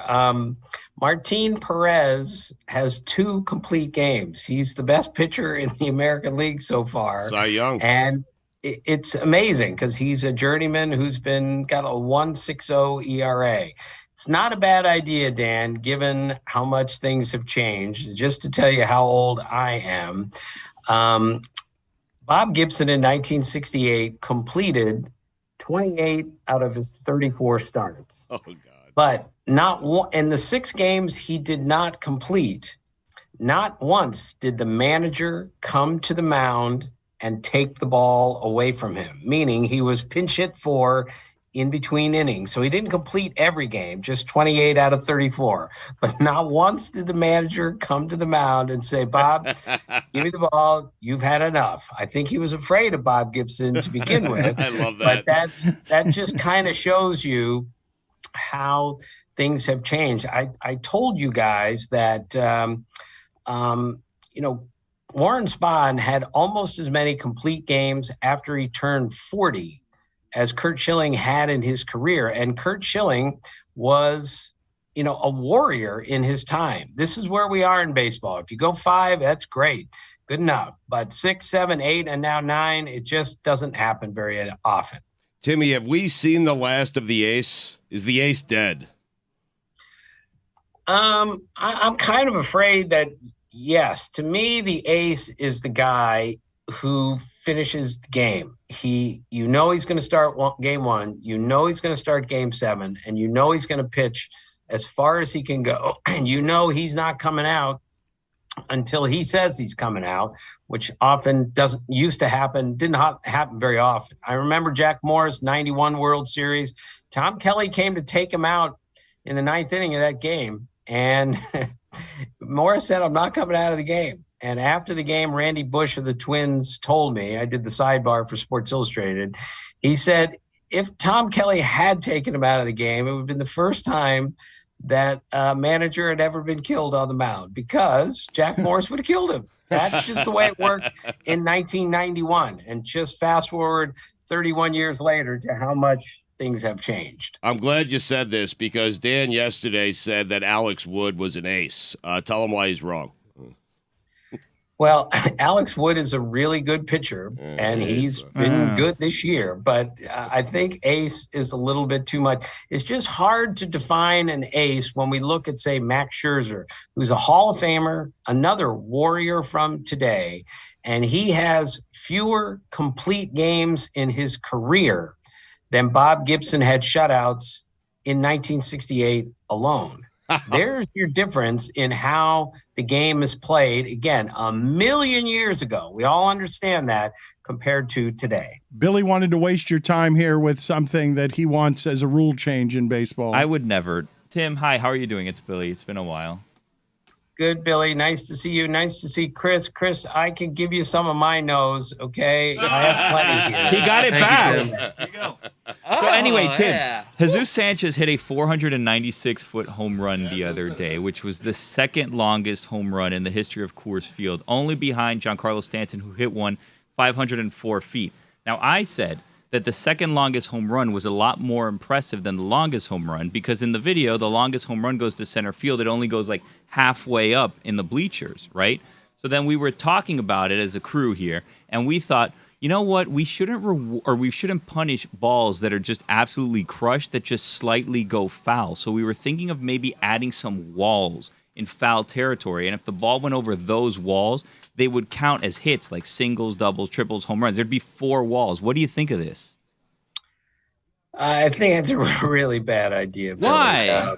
Timmy, I mean, Look, you guys are so funny. You need to keep coming up with stuff, but part of the game is you got to keep it fair. And if you don't keep it fair, this is what we talked about with Barry Bonds all those years. He would get that ball on the inside part of the plate that everyone else hooks into right field foul territory, and he was able to keep it fair. You hear that all the time. That's what the great hitters can do. So I'm not sure we should be rewarding anyone for a foul ball. But for really getting a hold of a foul ball, Tim, you know what I mean? Like, we're not putting the wall at like third base. Like, this is gonna be like 375, 500 feet out there, you know? Yeah, I see your point, and I've enjoyed some majestic foul balls in my time. I agree. Ooh, but top 5 foul balls Tim you've ever no, seen. He's got 'em. I'm He's got 'em. I'm not doing He's this. not doing top 5 foul balls, but he might do top 5 batting stances. Stugotz said he's got top 5 batting stances for you, and I think we might be able to lure Tim Kurkjian into yet another conversation about batting stances. You ran the risk of making Tim Kurkjian surly, because if you didn't hold him hostage in the waiting room, we would have gotten top 5 foul balls. But I have top 5 batting stances. Timmy, would you like to hear them? Of course. Okay. Do you have yours? I'll have to figure it out, but Okay. keep going. I'm sure he will do it. We will see if any of yours qualify. I have only one name in mind that I believe will absolutely qualify. Okay. Number 5, Craig Counsell. Good. Thank you, Timmy. Wow. I mean, the highest of compliments. Not the highest. Good is okay. Let's see if it makes Timmy's top 5. Number 4. Mickey Tettleton. Like it. I covered him. Both both bats way over their heads, both of them. Number 3. Tony Batista. He's on my list. Absolutely. Wow, Tony Bats. Number 2. Gary Sheffield. Love it. Very menacing the way he waved it like this. Yes. Big bat, Yeah. incredibly strong hands and wrists. Hell yeah. Yeah. Julio Franco. Number 1. I was thinking about Julio. Rod Carew. Yeah, I used to love to watch him. That little open stance. His hands were like water. He bunted. He hit it wherever he wanted. He was great. Loved his stance. I never saw how he got any power doing that, but he could hit it a long way when he wanted to. That's a pretty good list, Stugotz. Very impressed. Now Thank you, let's Tim. do Timmy's list because there was one giant omission there. Number 5, Tim. Well, I'm going to just repeat. Craig Counsell is on the top 5. Way to go, Stugotz. Way to go. Excellent I had choice. to dig deep for that one, Timmy. Number Right. I asked him about it recently, and I said, Craig, why did you do that? And he goes, I don't know. It just was comfortable one day, so I just stayed with it. And his kids are all players. So I said, have your kids seen it? And they said, yeah, they think it's ridiculous. Like, Dad, what were you doing? He looked like a man stuck in a phone booth with a bee, just trying to knock it around. It was so bad, and yet he was good with it. Tony Batista's on the list too. Way to go, Stugotz. Number Open 4. stance, which he just tried in winter ball one day, and just kidding around, and it worked. So he stayed with it. He's actually facing the pitcher like this, and then he turns and then goes into a regular stance. That was bizarre. For Dan, but I believe it too. Julio Franco is number 3. I've never seen anybody raise his arms quite like Julio Franco did. As I told you guys, I saw him take batting practice many times with a batting donut on his bat. Now, he wears one of the biggest, used one of the biggest bats ever. Yeah. He's got a batting donut on it, and he's hitting line drives all over right and right center field in batting practice with a donut on the bat. Bobby Valentine has an answer for everything. I said, Bobby, we're standing right there. How is he able to do that? And he said, I have no idea how he's able to do that. But he said, if I were advising any young kid, I would tell them to hit and set up and have a stance just like Julio Franco. Number 2 is John Walking Foot. Yeah, Walking there Fuss. it I forgot about is. Walking I Fuss. can't even believe there's a number 1 ahead of John Walking Fuss. Well, John, it's 1 or 1A. It's all the same. You know, he had this bizarre open stance and his fingers were going and he was going back and forth. It was really bizarre. But just because the next guy, number 1, should be number 2, but I'm putting him number 1 is Dick McAuliffe, number 3 for the Tigers in the 60s, who was a really good player. People don't even realize how good he was. But he did that thing like this. And that was my wheelhouse as a kid, watching baseball games in the 60s. And I used to ask my dad, how in the world can that guy hit like that? What thing like this? For those who aren't watching you on YouTube, what thing like this? Well, he would just get his hands and he would push them back and forth like before the pitch came in. It was just so odd, and the whole setup was so odd. So I would go with those 5. And Stugotz, to have 2 of mine on your 5, wow. That's I guess that's really good for you. Not sure about for me. Tim, how was Jeff Bagwell able to hit the way that he had his legs all the way open and was squatting down as if he was, doing, number 2 a little bit? Yeah, Craig Biggio asked me that multiple times. How can anyone who looks like he's at the plate going to the bathroom able to hit like Jeff Bagwell could hit? And Jeff Bagwell's a wildly underrated player. You could make a case, one of the 5 best first basemen of all time. That's how good Jeff Bagwell was. And he was unbelievably athletic. Runner, base runner, fielder, great soccer player at the University of Hartford. Odd batting stance, but it just proves again how beautiful this sport is that however you get to the hitting zone, to the hitting area, it doesn't matter as long as you get there. The killer bees. Mike, you seemed outraged about my top 5, Timmy's top 5. We left someone off. Bagwell should have been up there. Yeah. Bags is the person. Bagwell had a batting stance that was tough to replicate because it tested your quads. It hurt. And to your do Jeff glutes. Bagwell. And your glutes. It was like that machine in the gym that you don't really know what it does, that you're standing up and you have to go like this. The squat you know what I mean? some No, sort of not squat the squat. machine. The one that you're like, The looks one like where you're you bring your delivering a baby. like the Thigh Master things where you squeeze your thighs together. That's the one. This walking foot stance, for people that haven't seen it, he just great. shows his ass to the pitcher. That's right. Yes. Kind of like That's right. Kind of like has this thing That's going right. with the ass out of the Explain to them the Walkenfuss stance for the newcomers among us that we're making John Walkenfuss trend right now because people can't believe what an amazing batting stance he had. Right. Again, just all you're supposed to be quiet at the plate. Paul Molitor had the quietest hands I've ever seen, completely still. Mike Piazza the same way. John Walkenfuss, like everything was moving on his body. His feet, his butt, his hands, his shoulders, everything was just going back and forth. You know, hitters call it a trigger or a starter, something to get their swing going. He had like 10 triggers to get his body moving forward to try to hit a baseball.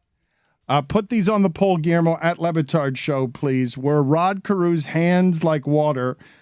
Did Paul Molitor have the quietest hands anyone has ever seen? And do you know the difference between hands like water and the quietest hands you've ever seen? What is the difference between those two things, Tim?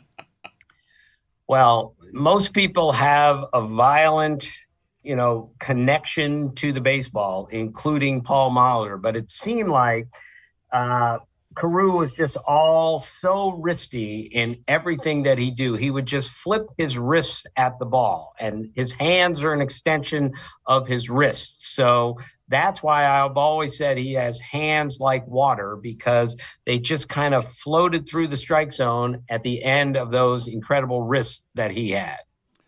Do you believe, and we're going to get to Tim Kurkjian's top 5 first basemen of all time since he brought it up, since he threw Bagwell in there. Can I grab my list? You have a top 5 list of top 5 first basemen of all time? Of course I do. Does Quinn Snyder look like he's got to find a way to come up with 50 grand by Friday, or he's a dead man? There are a lot of Quinn Snyders. Does he look like a motivational speaker who secretly lives at the airport? Does he look like a retired infomercial salesman looking to get back in the game by attending crypto seminars? He does. He just looks greasy, right? Or does he just look like infidelity? Well, we'll leave that one alone. I haven't seen Quinn Snyder in a while, but he's a unique looking fellow. He looks like infidelity, Tim. I mean, he does look like infidelity. Top 5 first basemen of all time. Does Kyle Lowry look like a gummy bear?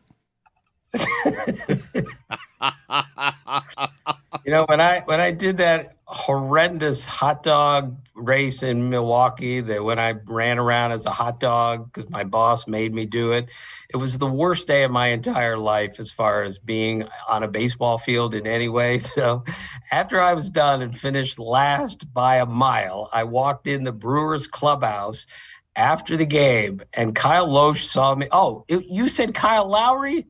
That's okay. Kyle Lohse's story is fine if it involves you racing as a hot dog. That's fine. You thought Kyle Lowry looks like a gummy bear. Kyle Lohse does not. It's okay. Your boss put the hot dog costume on you and forced you to run? This seems like an HR violation. Who was the boss? Name him. Why were you done? File a grievance publicly against a boss putting forth.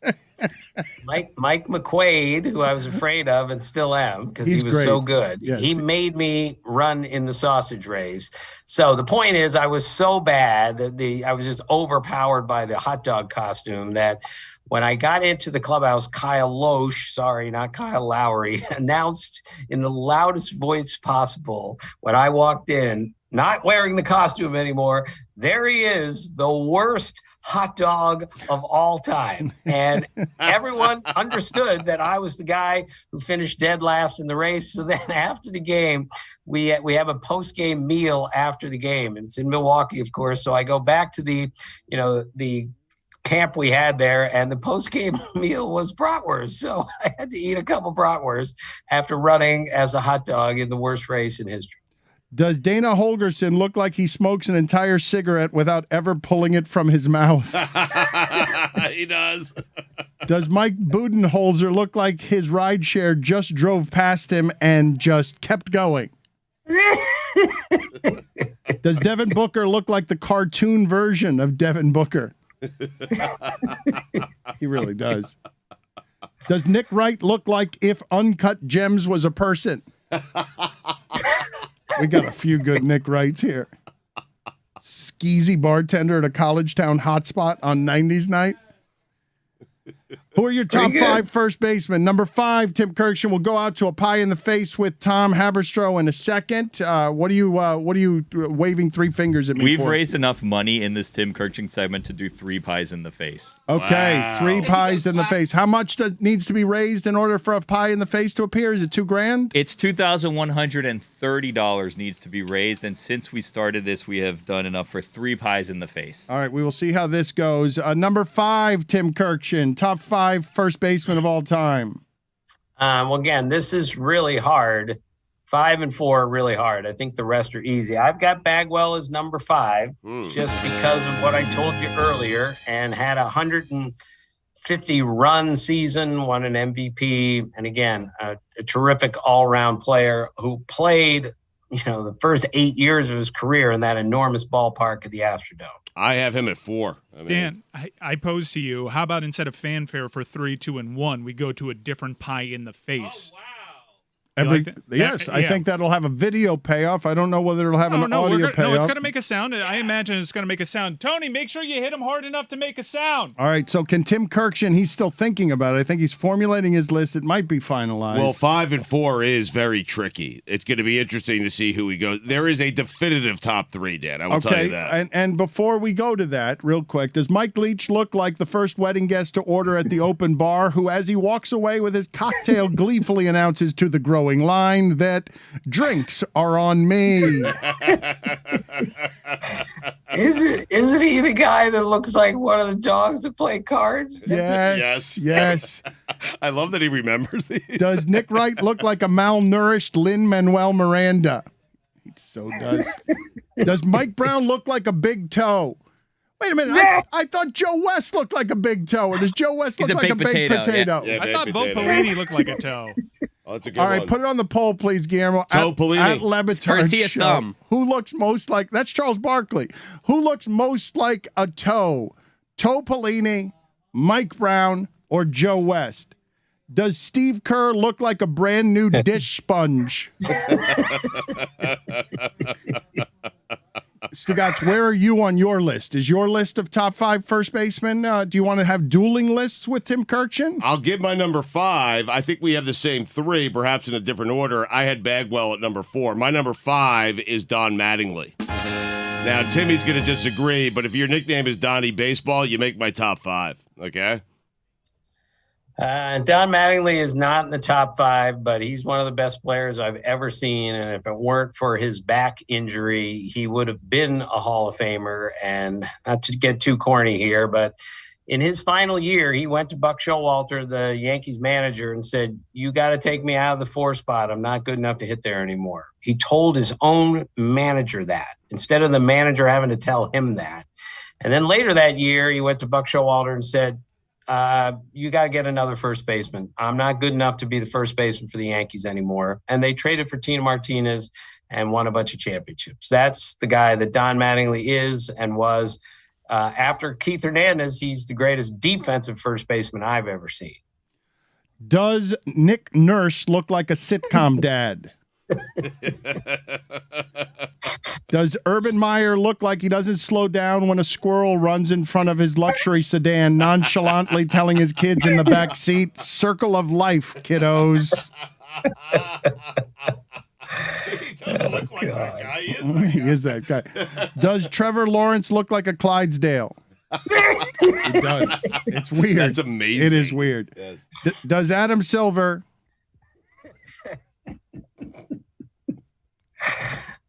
Oh, God. look like a burnt out glow stick?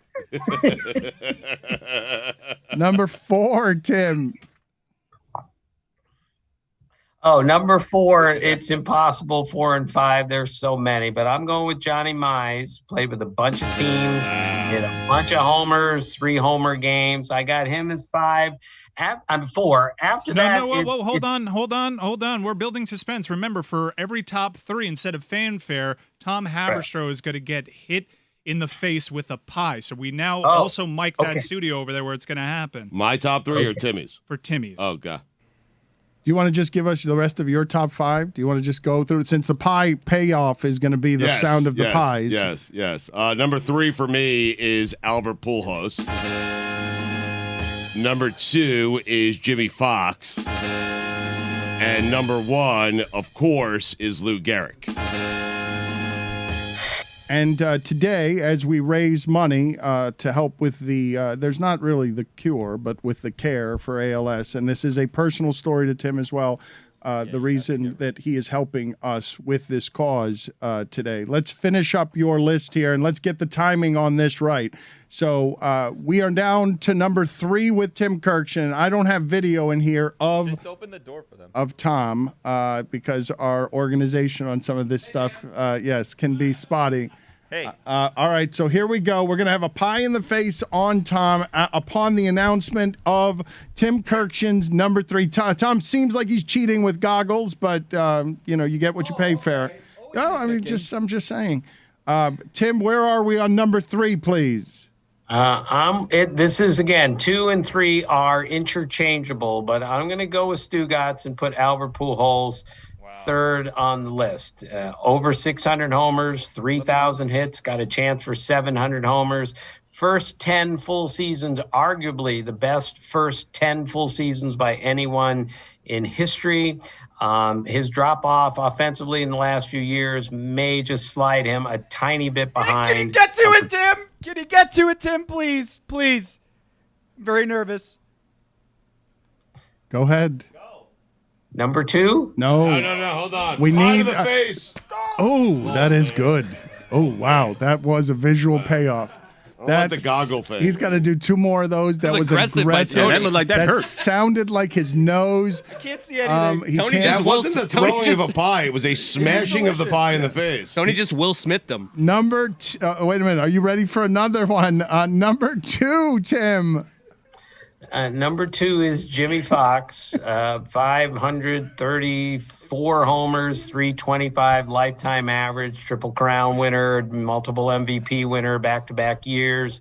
I grew up to stories of Jimmy Fox in my household. My dad was a huge, grew up in Boston when Jimmy Fox was a star there, star with the A's. And he retired a little bit early, but 325 with over 500 homers. That's Ruth, that's Williams, and that's Jimmy Fox. Do we have the visual payoff of Tom with horror on his face? Number 2, go ahead. Oh, man. Ouch, that sounds like it hurts. That's like an uppercut. Sounds like he's being hit in the face with a brick. It seems way safer than the pepper. Yes, it doesn't. It seems like we're going to break something on Tom's face. I'm glad we Tom vetted. bleeding? I'm glad. Is there blood on your mouth? He's missing a nose. Cherry. That was a cherry. It's delicious. I love the graham cracker crust crumble that you sprinkled on there. Do you have on it your on? head. You have it on the top of your bald head. There's Yeah. graham cracker crust. And finally, Tim Kurkjian, the number 1 first baseman of all time. It's Lou Gehrig, and as great as those other guys are, I don't think there's a close second. As we know, if he hadn't gotten sick, he would have retired as the all-time leader in runs scored and RBIs. That's how great he was. Of the 5 greatest RBI seasons, he's got 3 of them. 1927, mostly hitting behind Babe Ruth in the order. He drove in, 183 runs or whatever it was, and Ruth hit 60 homers hitting in front of him. So there's no doubt Lou Gehrig's the greatest first baseman of all time, and I think you can make a case after Ruth, Williams, and Barry Bonds that Lou Gehrig is the 4th greatest hitter of all time. You could make that case, I think. 183 RBIs. Hi. Congratulations. Another successful round. And I guess we can just keep doing this $2,000 at a time, right? He's got graham cracker crust in his ear. Before we let you go, Tim, can you explain to us what it is baseball is doing today, why it is that we're raising money? Thank you for your time, and thank you for your efforts in this with Boog Shambi and others, because baseball does a good thing today, raising awareness for, again, we say it again, something that has no cure but can still be treated with care. Yeah, at every ballpark tonight, there'll be a tribute to Lou Gehrig, and Tom Haberstroh had a lot to do with this. And of course, John Shambi's had so much to do with this for so long. So tonight in Baltimore at Camden Yards, my brother Matt, who has ALS, he will take out lineup card to home plate tonight for a major league game. Jim Poole, former Orioles pitcher, will throw out the first ball. He has ALS also. And I can't even begin to tell you how touched I am from all the friends and family and strangers who have contacted me, especially my brother, since he was diagnosed in July of 2021. Tonight's a really important night. This is a wretched, insidious disease, and we need to do better. And so many people are working on this. But as one woman told me whose 2 family members died at age 49, she said, this is the worst disease ever, but it has the greatest support system ever for those patients. And I can tell you through my brother that that is indeed true. Before we get you out of here, because this was a cause that you were helping Boog with, but then it arrived with a brutal thudding punch. You've gone through some things recently with your family. So the idea that you were helping this cause before it would arrive at your doorstep, when you say wretched, insidious disease, in order to humanize it, Tim, so people understand what it is that they're helping with on care, can you explain to people how it is that this disease gets a hold of people and they need urgent help from others in order to live? Yeah, well, I'll personalize it with my brother. Again, my brother was a great college baseball player at Catholic University, and he's only a little bit bigger than me, but he's so strong. And on October 1st last year, Catholic U had him throw out the ceremonial first pitch at a game at Mount St. Mary's. It was the only fall game of the year for Catholic U. And to have a player from the visiting team do it is just unprecedented. But Ross Santoli, the coach at CU, explained this is important for our program. So my brother, who again had a major league throwing arm, has lost the strength and dexterity in his index finger and his thumb. So he has to now grip a baseball with 3 fingers and try to throw it that way. And I played catch with him in the front yard How many times did we do that when we were kids? And he figured out how to throw a ball and still look like an athlete and a ball player. So he goes to Mount St. Mary's that day, and they present him, Ross Natoli does, with a shirt that's got his name, M. Kurkjian, on the back, and number 2, which is the number he wore at Catholic University. So he's wearing a CU jersey with his name and his number on the back. And after he threw out the first ball, an athletic strike, he looked to his right, and his family, his kids, me, my daughter, we were all wearing Catholic University jerseys with M. Kurkjian 2 on the back. And then my brother looked further to the right, and all 47 players on the Catholic University team were wearing that jersey, M. Kurkjian 2 on the back. And that's the first time I've seen my brother cry since this ordeal began in July 2021, because he was so touched by how personal it was, but it was such a baseball move. And this is what baseball does for its players. It celebrates them, it honors them. And Catholic U, of course, went out and won that doubleheader that day, all wearing my brother's name and his number on their backs. Tom, before we get out of here, you've got what, Tom Haberstroh, for Tim Kurkjian? Yeah, people don't know this, but 2 years ago when we decided to start Lou Gehrig Day committee to get a league-wide Lou Gehrig Day in Major League Baseball, the first call I made to learn how to navigate this labyrinth of trying to get this done, the first call I made was Tim Kurkjian. And I just want to say thank you, Tim, and I'm so sorry this is hitting your family, but I got to say, like, without Tim Kurkjian, this does not get done. He gave me advice. I don't know if he remembers this phone call, but I just want to say thank you, Tim, and we're in this together, and so is the LeBatard Show and Major League Baseball, in large part because of your advice from 2 years ago, so thank you. I'm going to be sneezing graham cracker crust and whipped cream for the next 3 weeks. So Tim, thank you. Guys, just one more time, tell people where they need to go, Tom, if they want to contribute here to something that baseball is doing today. Yeah, it's worldofsuey.com. I was just going to say worldofsuey.com. Go there to donate. Our goal was $44,444, and it looks like we're going to pass this well before our deadline at the end of the show. So thank you to everyone, worldofsuey.com. Tim, always good seeing you. Thank you, sir. Sorry we kept you waiting. Sorry we didn't extort the audience fast enough charitably. All right. Thanks, fellas, and thanks for doing what you're doing today for ALS. Appreciate it. Thank you, Timmy.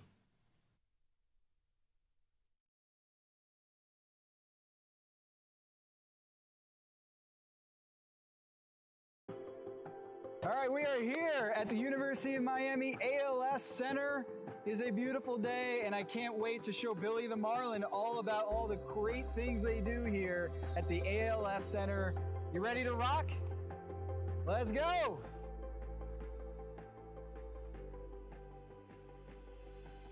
Well, Dr. Batard, thank you so much for taking the time to talk about ALS and all the great things you're doing here. First of all, I don't think a lot of people know what ALS is, so could you give an explanation and a definition of what ALS is for the people? Sure. So ALS is an acronym, stands for amyotrophic lateral sclerosis. That's something of a mouthful, so hence ALS. At its core, it's a degenerative disorder, a neurodegenerative disorder. So what that means is neurons are getting sick, nerve cells are getting sick and dying. And so it really leads to progressive loss of function over time. And this is also known as Lou Gehrig's disease. Of course, with Lou Gehrig Day in baseball, it's important for people to understand that this is a disease that Lou Gehrig had when 80 years ago, and someone who was known as the Iron Man, the Iron Horse in baseball. It hits many different people, right? It's not just athletes, it's not just women or men. It hits all different kinds of people and backgrounds too, right?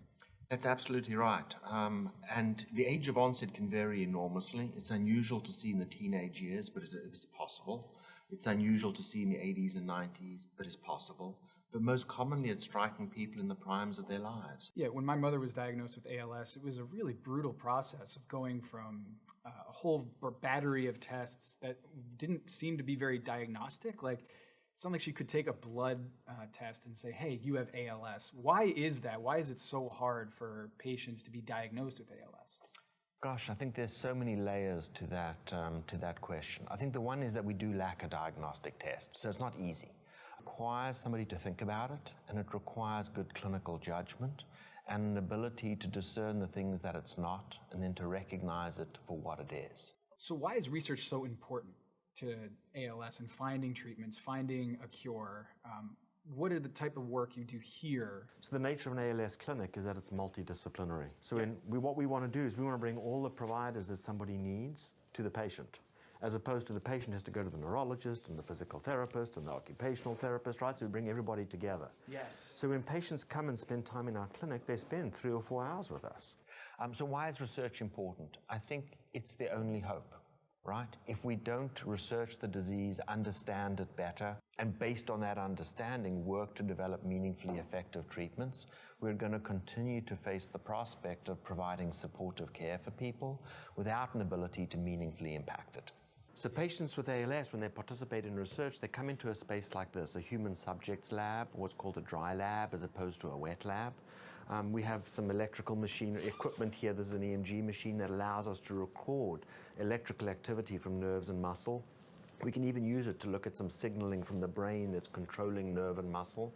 So patients come and spend a few hours or sometimes a few days with us getting tested. So Dr. Batard, what are the interesting or things you're most excited about the work you're doing here? We've set about trying to understand how does ALS begin and when does it begin. I can't tell you how fortunate we would be if we could know 20 years ago instead of 2017, 1997 or 2007 that my mom had a predisposition or a biomarker or something that could signal that this was going to happen. I think she'd spend more time with her grandkids or just be able to have meetings with doctors before to say, what do I need to know about this disease and how do I prevent a fast progression or what are the things I can do to tackle this? Or how do I get into a clinical trial super early when those drugs are going to be most likely to have a benefit? So what does Lou Gehrig Day mean to you?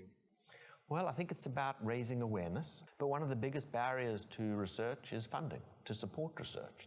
We need more of that, and it really does start with things like this where we raise awareness for people who did not know what ALS is and how they can help. So wrapping up here, how do people watching this, how can they take part in the eventual cures and treatments for ALS? So everybody can participate.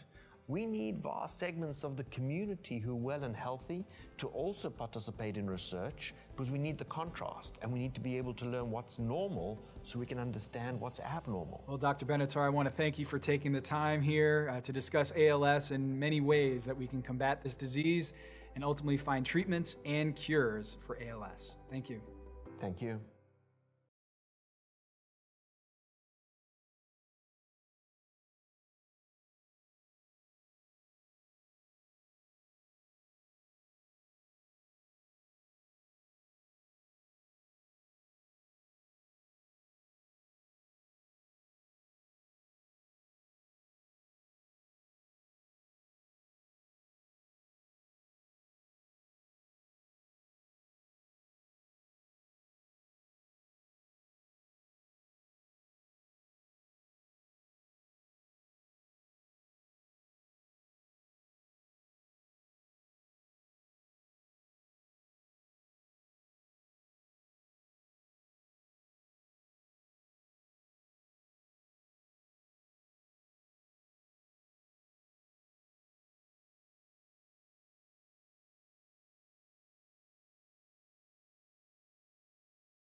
the live stuff can be tricky and dangerous in the modern age. A lot of things can go wrong, a sentence away from it all falling apart. So we have made it a slightly more difficult by having no air conditioning here and welcoming in my father, who Tom Haberstroh is now explaining to my father, a reluctant father, why he should be hit in the face with a pie. My father does not want to do it. We need $2,000 more in order to keep hitting Tom Haberstroh in the face with a pie.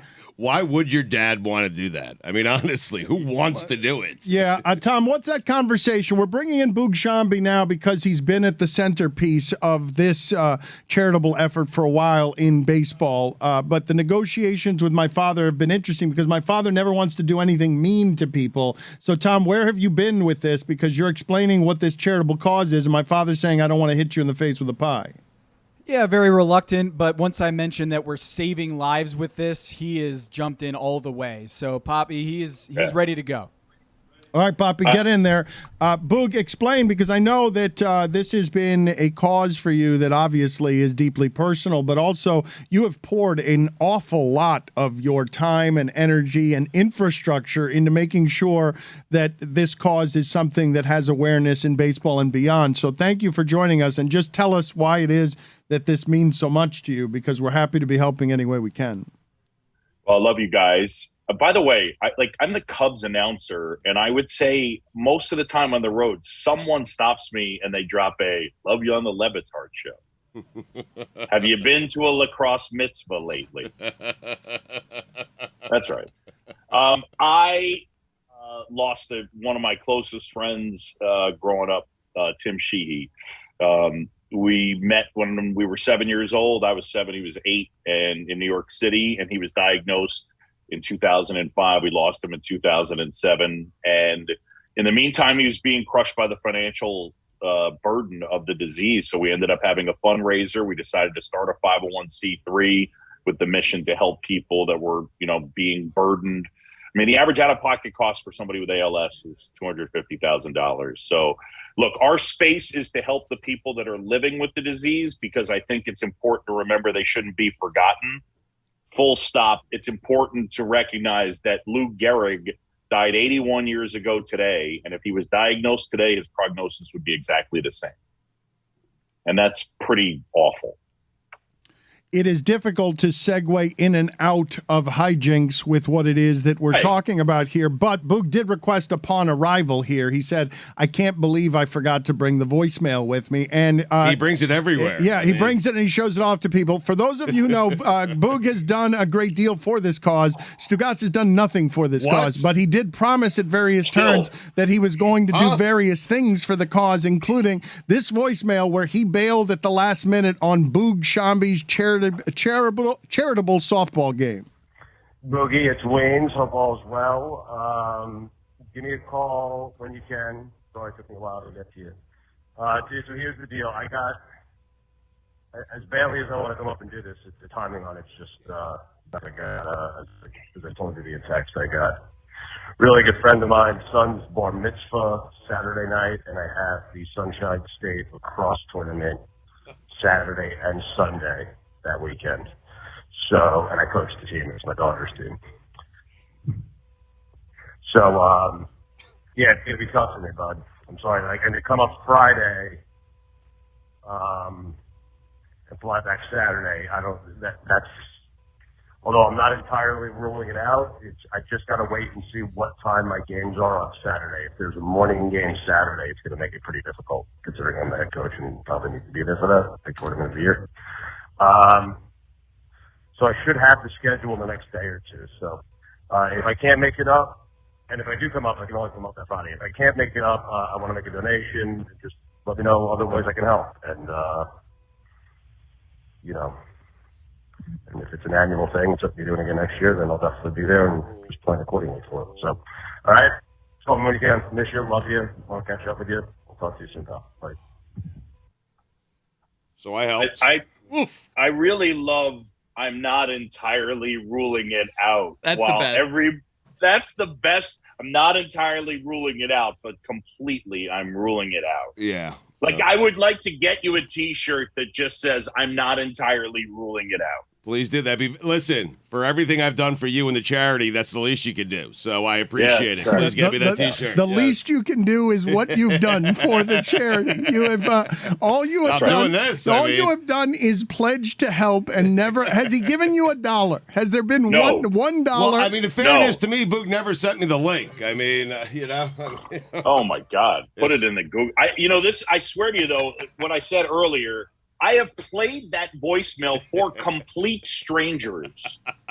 Like, I've gotten recognized, stopped, loved you on the LeBatard show. You know it was really funny. That Stugotz voicemail. Yeah, I got it on my phone.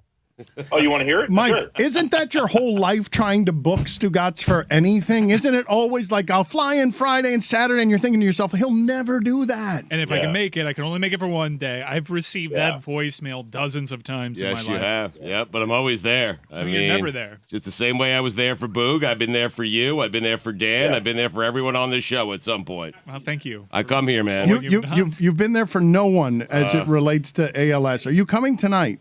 We'll see. Poppy, are you Not ruling it out. He's not Yeah. rolling it out. Poppy, are you ready right now? Let's go out to Billy in the other room. drive. Billy, where are we Yes. with the pies, with the donations? Have we arrived yet at our goal of being able to help somebody with one of these very expensive and helpful wheelchairs? We have not gotten to our goal of $44,444 yet. We're about $1,900, $1,800 short. We have, however, gotten to a point where we're going to pie him one more time, and we're about $50 away from a second pie. So we're close to two love pies and close enough to a third. All right, so we can go 2 Poppy pies. Can we get the sideline interview with my father? How's he feeling about this whole negotiation? Because he was very reluctant before. How hard is he going to do this? People were worried that Tony concussed Tom. Well, I'm worried about my good friend here. I don't want to hurt him at all. But based on what he's doing for this great cause, I got no choice but to go ahead with it. No, exactly right. You have to hit him. The harder you hit, the more charitable you're being, I think. Yeah. Dale con gana, papi. Sí, con gana. Well, I don't know. Okay, con gana, fine. Papi. Are you ready? We're going to do this 2 or 3 more times. Your good friend, do you know Tom's last name? What's his name? Tom. That's right. That They're is good correct. friends. His name is good Good friend. First name basis. Yeah. Tom Armstrong. Yes, that's right. Vanilla Smith. Oh, that is a good callback right there. That right there. 3 people will get it. But yes, my father loved the Nash Bridges show by Don Johnson that he used to call Vanilla Smith. Let's go, Poppy. Let's go. Hit him in the face one time. And it's got to make a sound, Poppy. We need an audio payoff. Go Hard ahead. enough so we can hear it. Go, go, go. Oh, Jesus. God damn. Oh, my God. Bobby, are you Holy okay? shit. Tom's fine. Old man strength just buried a pie. Oh, my God. He put a hand Oh on my Tom's back to push him Oh, into my it. God. Yeah, he shoved it in. It He was smashed You it. see, I didn't want to do it. I didn't want to hurt that. That was great charity work you did there, Poppy. In fact, I think it's time for another one. I think we're close enough. We are very close to another one, Poppy. If One not, last we're like job. $50. Poppy, do the same thing where you grab him by the back and Yeah. you really thrust him into it. Make sure he doesn't fall, Poppy. Yeah, you got to hold him up so he doesn't fall. Bobby's Yeah. questioning himself. He's Poppy, see what you made me on that do. one. Poppy, Not that's, enough, not Poppy, enough. Poppy, I stand corrected. I've never been more wrong on this show. The pie still works, yes, as a humor device. I told you. Charity, I mean, okay. staple. Well, but he's done it so well. Imagine Tom Haberstroh as Scott Foster.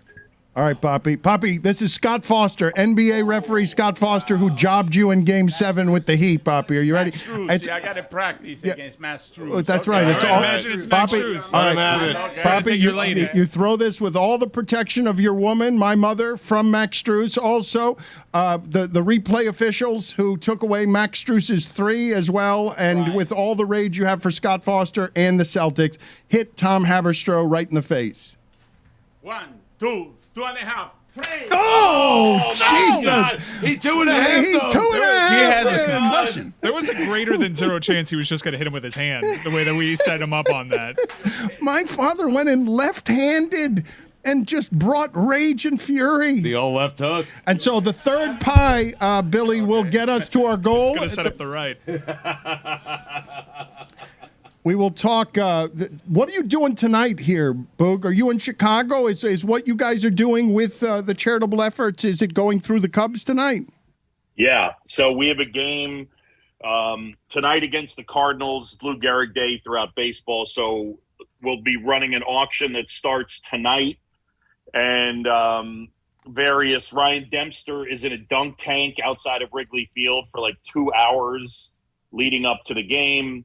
And then our game actually tomorrow is going to be on MLB Network. So we'll get a lot of, get word out that way as well. So, the Cubs and Marquee Sports Network have been really good about helping out Project Main Street. And then I got, T-shirts out to, I think, 25 of the 30 managers, which was pretty incredible, just wearing shirts that say End ALS, which is cool. What's going on with the other 5? Let's smoke them out. Mm-hmm. There were delivery issues. Really? There were delivery issues. Name names. So wait, you had all the managers wearing shirts, and then all of a sudden 5 backed out because you couldn't get their shirts to them? No. It was my responsibility to get them the shirts. So,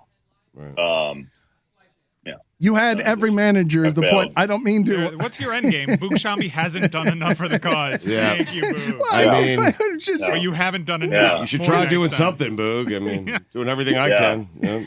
I know you are. I know you are, Stugotz. I know you're not actually ruling it out. Stugotz has been dying about his beloved Mets. Billy and Stugotz have been roaring with laughter at the idea that Buck Showalter has managed his ass off and his face off and his orangeness off, and now the Mets are good again. Are they good because of Buck or good because of all the, all the offseason acquisitions they made on the pitching staff? But it doesn't have much to do with Buck, does it? And Lindor was inexplicably awful last year. Yeah. So that's Buck? The part that's amazing to me right now is DeGrom hasn't pitched an inning, and they have the biggest lead in the game, and Scherzer's on the shelf.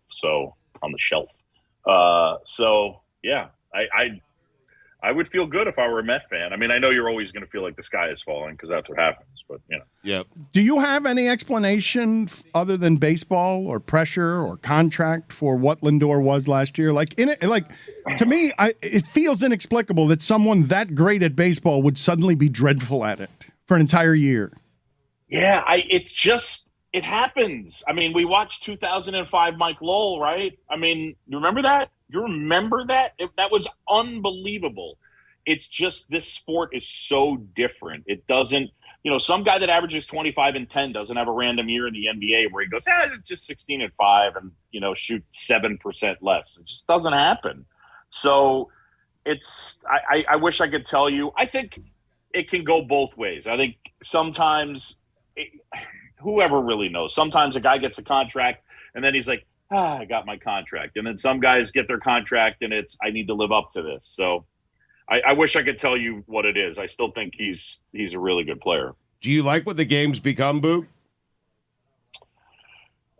The game needs to change. The ball needs to be in play more. The one part that people make, in my opinion, a mistake on is that there are too many homers. Nobody ever leaves a ballpark ever and says, I really enjoyed myself tonight. The one problem, the ball went over the fence too much. No one ever says that, ever.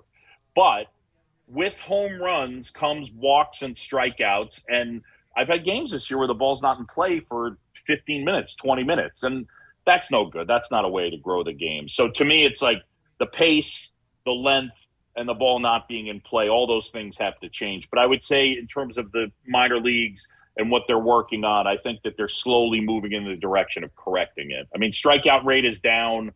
Early on, everyone was going crazy about the ball. But if you look, offense is continuing to trend up as it gets warmer. Keith Olbermann said of the passing of Roger Angell at 101 years old, different time in sports and sports writing. He said, for my money, this was the late Roger Angell's single truest, most insightful, most original passage about baseball. It is nominally about Carlton Fisk's home run to win Game 6 of the 75 World Series. It's actually about all of baseball and all of sports. And then this is the passage. It is foolish and childish on the face of it to affiliate ourselves with anything so insignificant and patently contrived and commercially exploitative as a professional sports team, and the amused superiority and icy scorn that the non-fan directs at the sports nut, I know this look, I know it by heart, is understandable and almost unanswerable. Almost. What is left out of this calculation, it seems to me, is the business of caring deeply and passionately, really caring, which is a capacity or an emotion that has almost gone out of our lives. And so it seems possible that we have come to a time when it no longer matters so much what the caring is about, how frail or foolish is the object of that concern, as long as the feeling itself can be saved. Naivete, the infantile and ennobled joy that sends a grown man or woman to dancing and shouting with joy in the middle of the night over the haphazard flight of a distant ball, seems a small price to pay for such a gift. Look at the smile on your face as you are somebody who loves baseball unreasonably. It's funny because if you were to ask me, the 2 years I've been doing the Cubs, they haven't been, playoff team. And if I were to think about like one of the things, the moments that was most cool, it was last year before the trade deadline, the team lost 11 straight games. And it was like in the middle of game 8 of that losing streak against the Phillies. It's a 2-2 game. Now it's a 4-2 game, and the Cubs are down in the 7th inning, and the bases are loaded, and it's 3-2. And it's pretty close to packed, and everybody gets up. And they're like, come on, let's go. Hold them. Down 4-2, having lost 7 in a row in the 7th inning. It's like, come on. And it just, I had those little moments where it stops and I'm just able to be present and appreciate, man, I love how much these people care. It's just, it's pretty amazing. Where did you read stuff that was interesting on Josh Donaldson and Tim Anderson?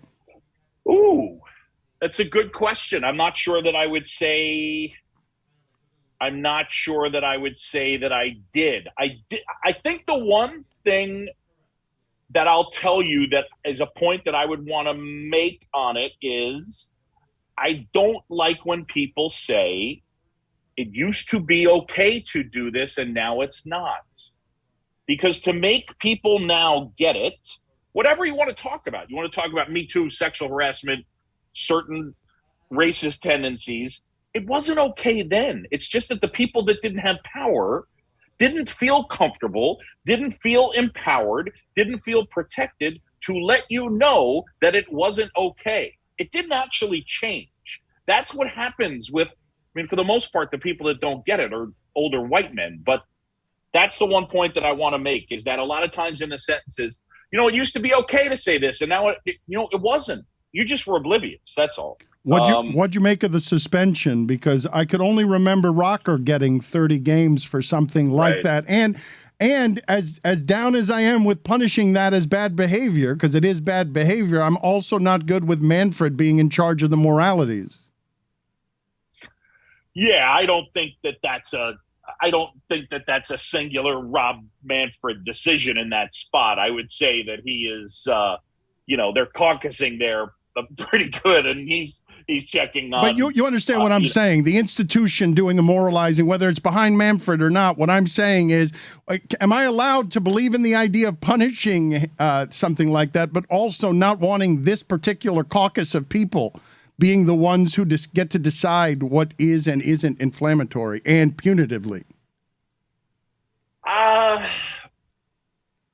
think there's an element of it that's a LeBatard issue. You don't like the don't tell me what to do from people that you don't necessarily like. I guess I understand what you're saying, but I think that, it's not because I don't like them. It's because their judgment, I can make their judgment suspect. It's not just because it's not personal. It's not like. Okay, but I guess the point I would say is that just because you don't like the person's judgment doesn't mean they can't judge something correctly.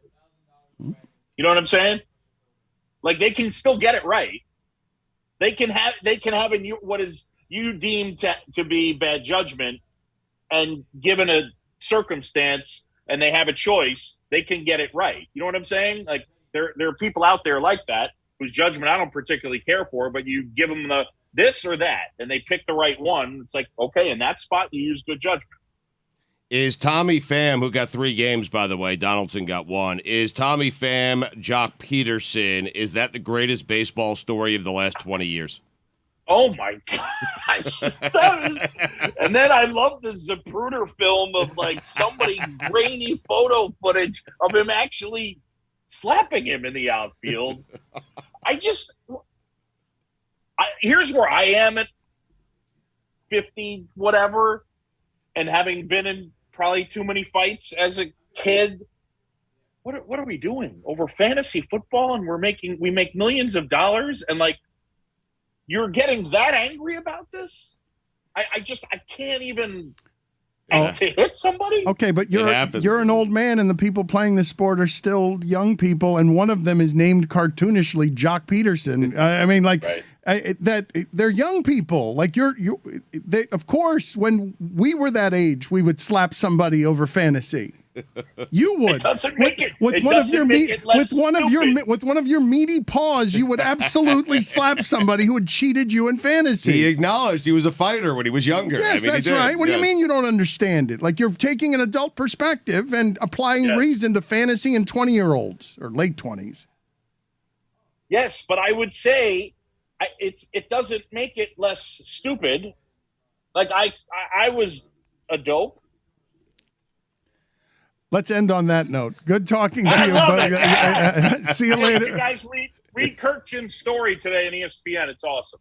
Thank you, Boog, and thank you for everything that you are doing for this cause. Again, today is throughout baseball something that is being used to raise awareness. We are $800 away from concluding here the ability to get $44,444, and my father will give one final pie to the face to Tom Haberstroh. Stugotz, I wanted to talk to you about a couple of different things. One of the things I wanted to do here is tell people that we have a number of different podcasts out this week that are worth listening to, whether it's Joe Posnanski and Mike Schur on the podcast, breaking down that Pham Peterson fight in a way. They've been fascinated by Pham for years, and they will break it down better than most. You can find that. Basketball Illuminati, we've told you about with Haberstroh and Amin, breaks down the conspiracy of Max Struess's Lost to History 3. I wanted to play for the audience what I thought was a great story that Jay Leno told on South Beach Sessions. Listen to this deathbed story here. And I really, Jay Leno for me has been somebody I've wanted to talk to for a long time because his story is fascinating for a number of reasons that include Stugotz hiding in a closet when his late night fate was being decided as executives were trying to decide between him and Letterman for The Tonight Show. Jay Leno was hiding in a closet listening to the executives talk about that decision. Did you play Jay or Nay? We did not play Jay or Nay. Wow. Too bad. But did you even interview him then? I would have thought yes, Len yes or Len no. I would have thought is what you would have gone there. My game. Okay, it is your game. Let's listen to Jay Leno here on South Beach Sessions with what I believe is a SUEY category nominated Best Story Told. So while Rodney was doing his stand-up, I said to Debbie Vickers, our producer, I said, call the paramedics. I think Rodney's having a stroke. She goes, really? I go, yeah, he's sweating a little too much. I just think he's having a stroke. Call the paramedics. Okay. So anyway, he does fine. The show ends. Rodney's in the dressing room. By that time, the paramedics have showed up. And I said, Rodney, the paramedics are here. They want to take a look at you. He goes, I'm fine. No. Well, it turns out he did have a stroke. And they took him out in a stretcher. And Rodney went to the hospital. And about a day or so later, I got a call from Joan, his wife. She said, Jay, Rodney's in a coma. We don't know how much time he has left. Can you come by? I said, okay. So I ran down the hospital, and she says to me, Rodney's lying there with his eyes open. And she goes, Jay, I think Rodney can hear everything we say, but he can't respond. So I'm telling Rodney how much I love him and how much he meant to me and Seinfeld and all the guys, and he was the one we all looked up to, So then Joan says to me, Jay, put your finger in Rodney's hand. She goes, Rodney, if you know it's Jay, try to squeeze his finger. So I feel just a hint of a squeeze, And I went, Rodney, that's not my finger. And Rodney went like this. And he literally jumped.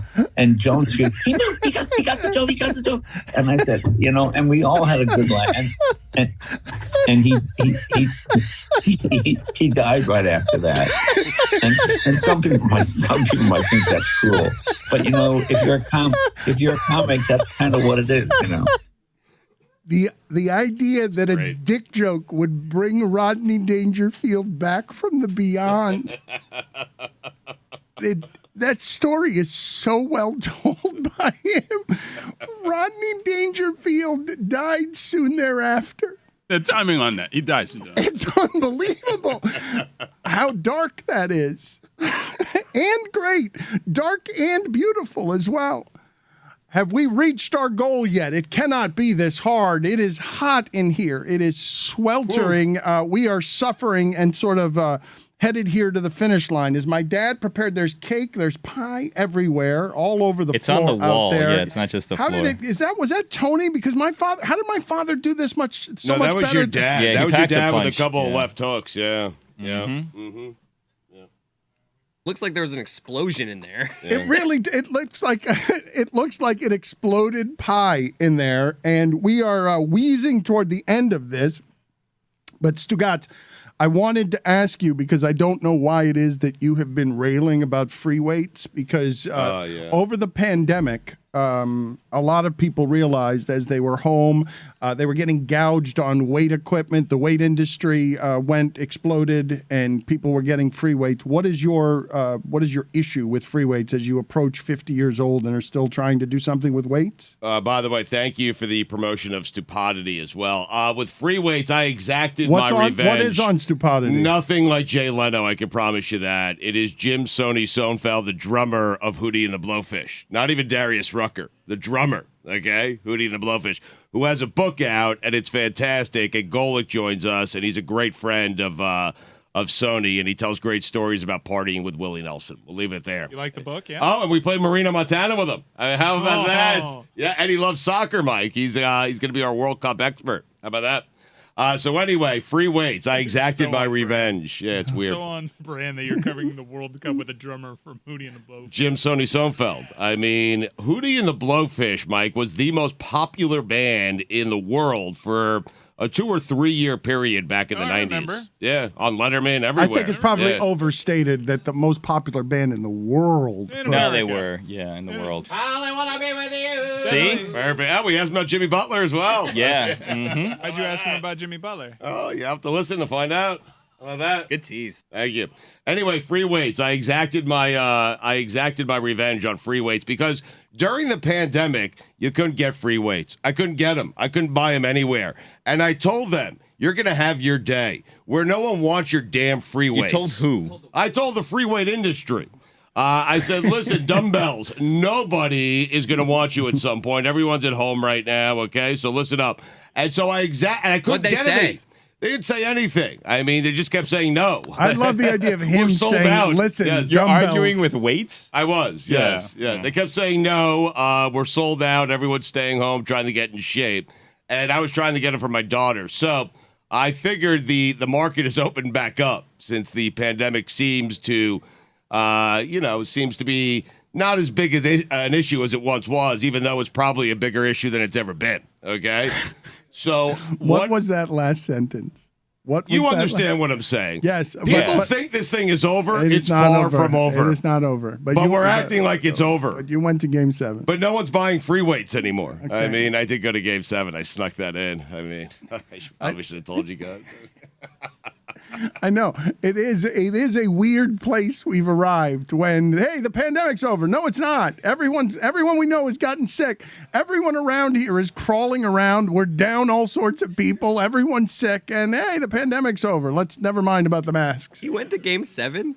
I did, yeah. You just No, learned I about was- this. I wasn't here yesterday. No, Chris, Yeah. yesterday. Yes, Yeah. we all discovered just with you the What secret. the fuck? We were there. Yeah, I know. You could have recorded with us. Well, I didn't know you were there. Well, no, I was trying to. I didn't want you to know I was there. I can't shame everyone for going to, the Deer District and going to concerts and then admit that I go to a Game 7. I can't do that with my kids, by the way. But now you've admitted it in retrospect. I have. Mike Ryan, have we reached a fanfare conclusion that will end with the sound of my father pieing Tom Haberstroh in the face? We must be close. We're like $60 away right now. Yeah. So with the free weight stand during the pandemic, I could not get any. They were sold out, and I was Never mind. We passed it. I was furious. Okay, but then the market opened up, and now I go online. I try to buy them. You could buy as many as you want for whatever you want. You know what I did? I didn't buy them. How about that?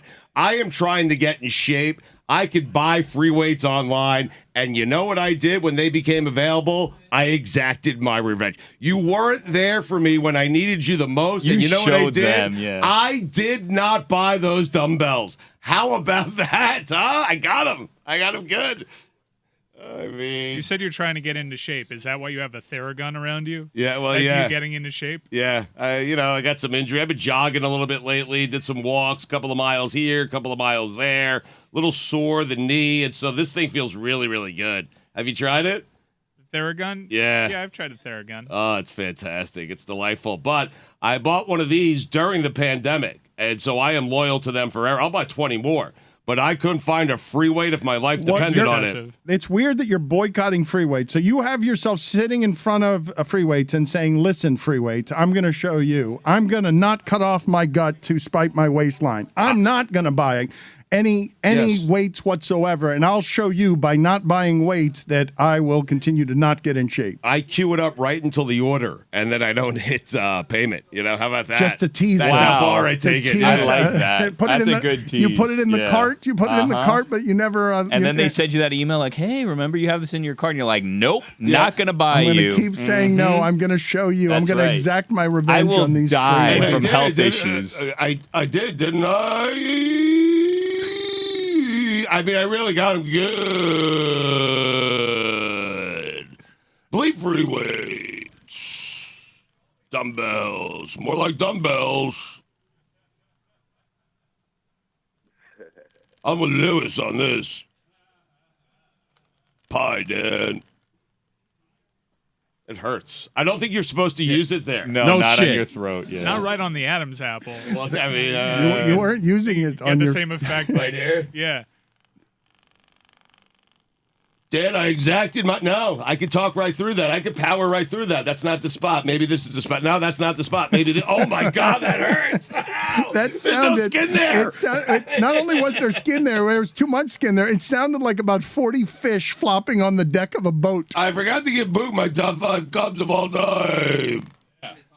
So, Dan, we've got the celebration already prepped and ready to go. 2 pies for Tom Haberstroh, courtesy of your father. Thank you to everybody that made us reach our benchmark with their very kind donations. We have surpassed our total. So if you'd like to get everybody in position as we celebrate this show's monster achievement. Okay, thank you to the audience for the contrivance of today, where we just did a live show in this swampy nether region of South Florida in order to raise this money so that one life could be made a little bit better here. It was a modest goal. We appreciate you guys coming through for us and making it so it wasn't horribly embarrassing to not achieve our modest goal of being able to use this platform to get a wheelchair. All funds above and beyond the cost of the wheelchair will also go to ALS charities. Yeah, we're a wildly popular podcast, so people are getting to this on their own time. Please continue to donate. Let's get to 88. Yeah, let's do that. Let's put some of that towards an air conditioning unit. I mean, can we? All right, no. Let's. We can take $4,000 off. Stugotz is going. Game 7 tickets are going to end up being paid Down for. payment. Oh my God. There's a reason why it always breaks, because it's too expensive to replace. Also, Theraguns are very expensive. I mean, free weights, don't worry about it. I'm not buying you. Poppy, are you ready to we've got 2 more pies to the face. Poppy, you've been excellent so far. Why are you behind Tom, Poppy? What I don't understand. To push him from the back? Okay, I've got to watch the next move. He is behind. He's got 2. Okay, let's go. All right, ready to close out this hour and to close out our charitable efforts for the day on the thon that was not a telethon because we don't have functioning air conditioning or telephones. Poppy, close us out with the final 2 pies. Oh! Right in the ears. Wow. Yes, on the side of the ears. Tom won't hear anything for a month. Deeply unpleasant. Thank you. We really petered out there. Good show, everyone.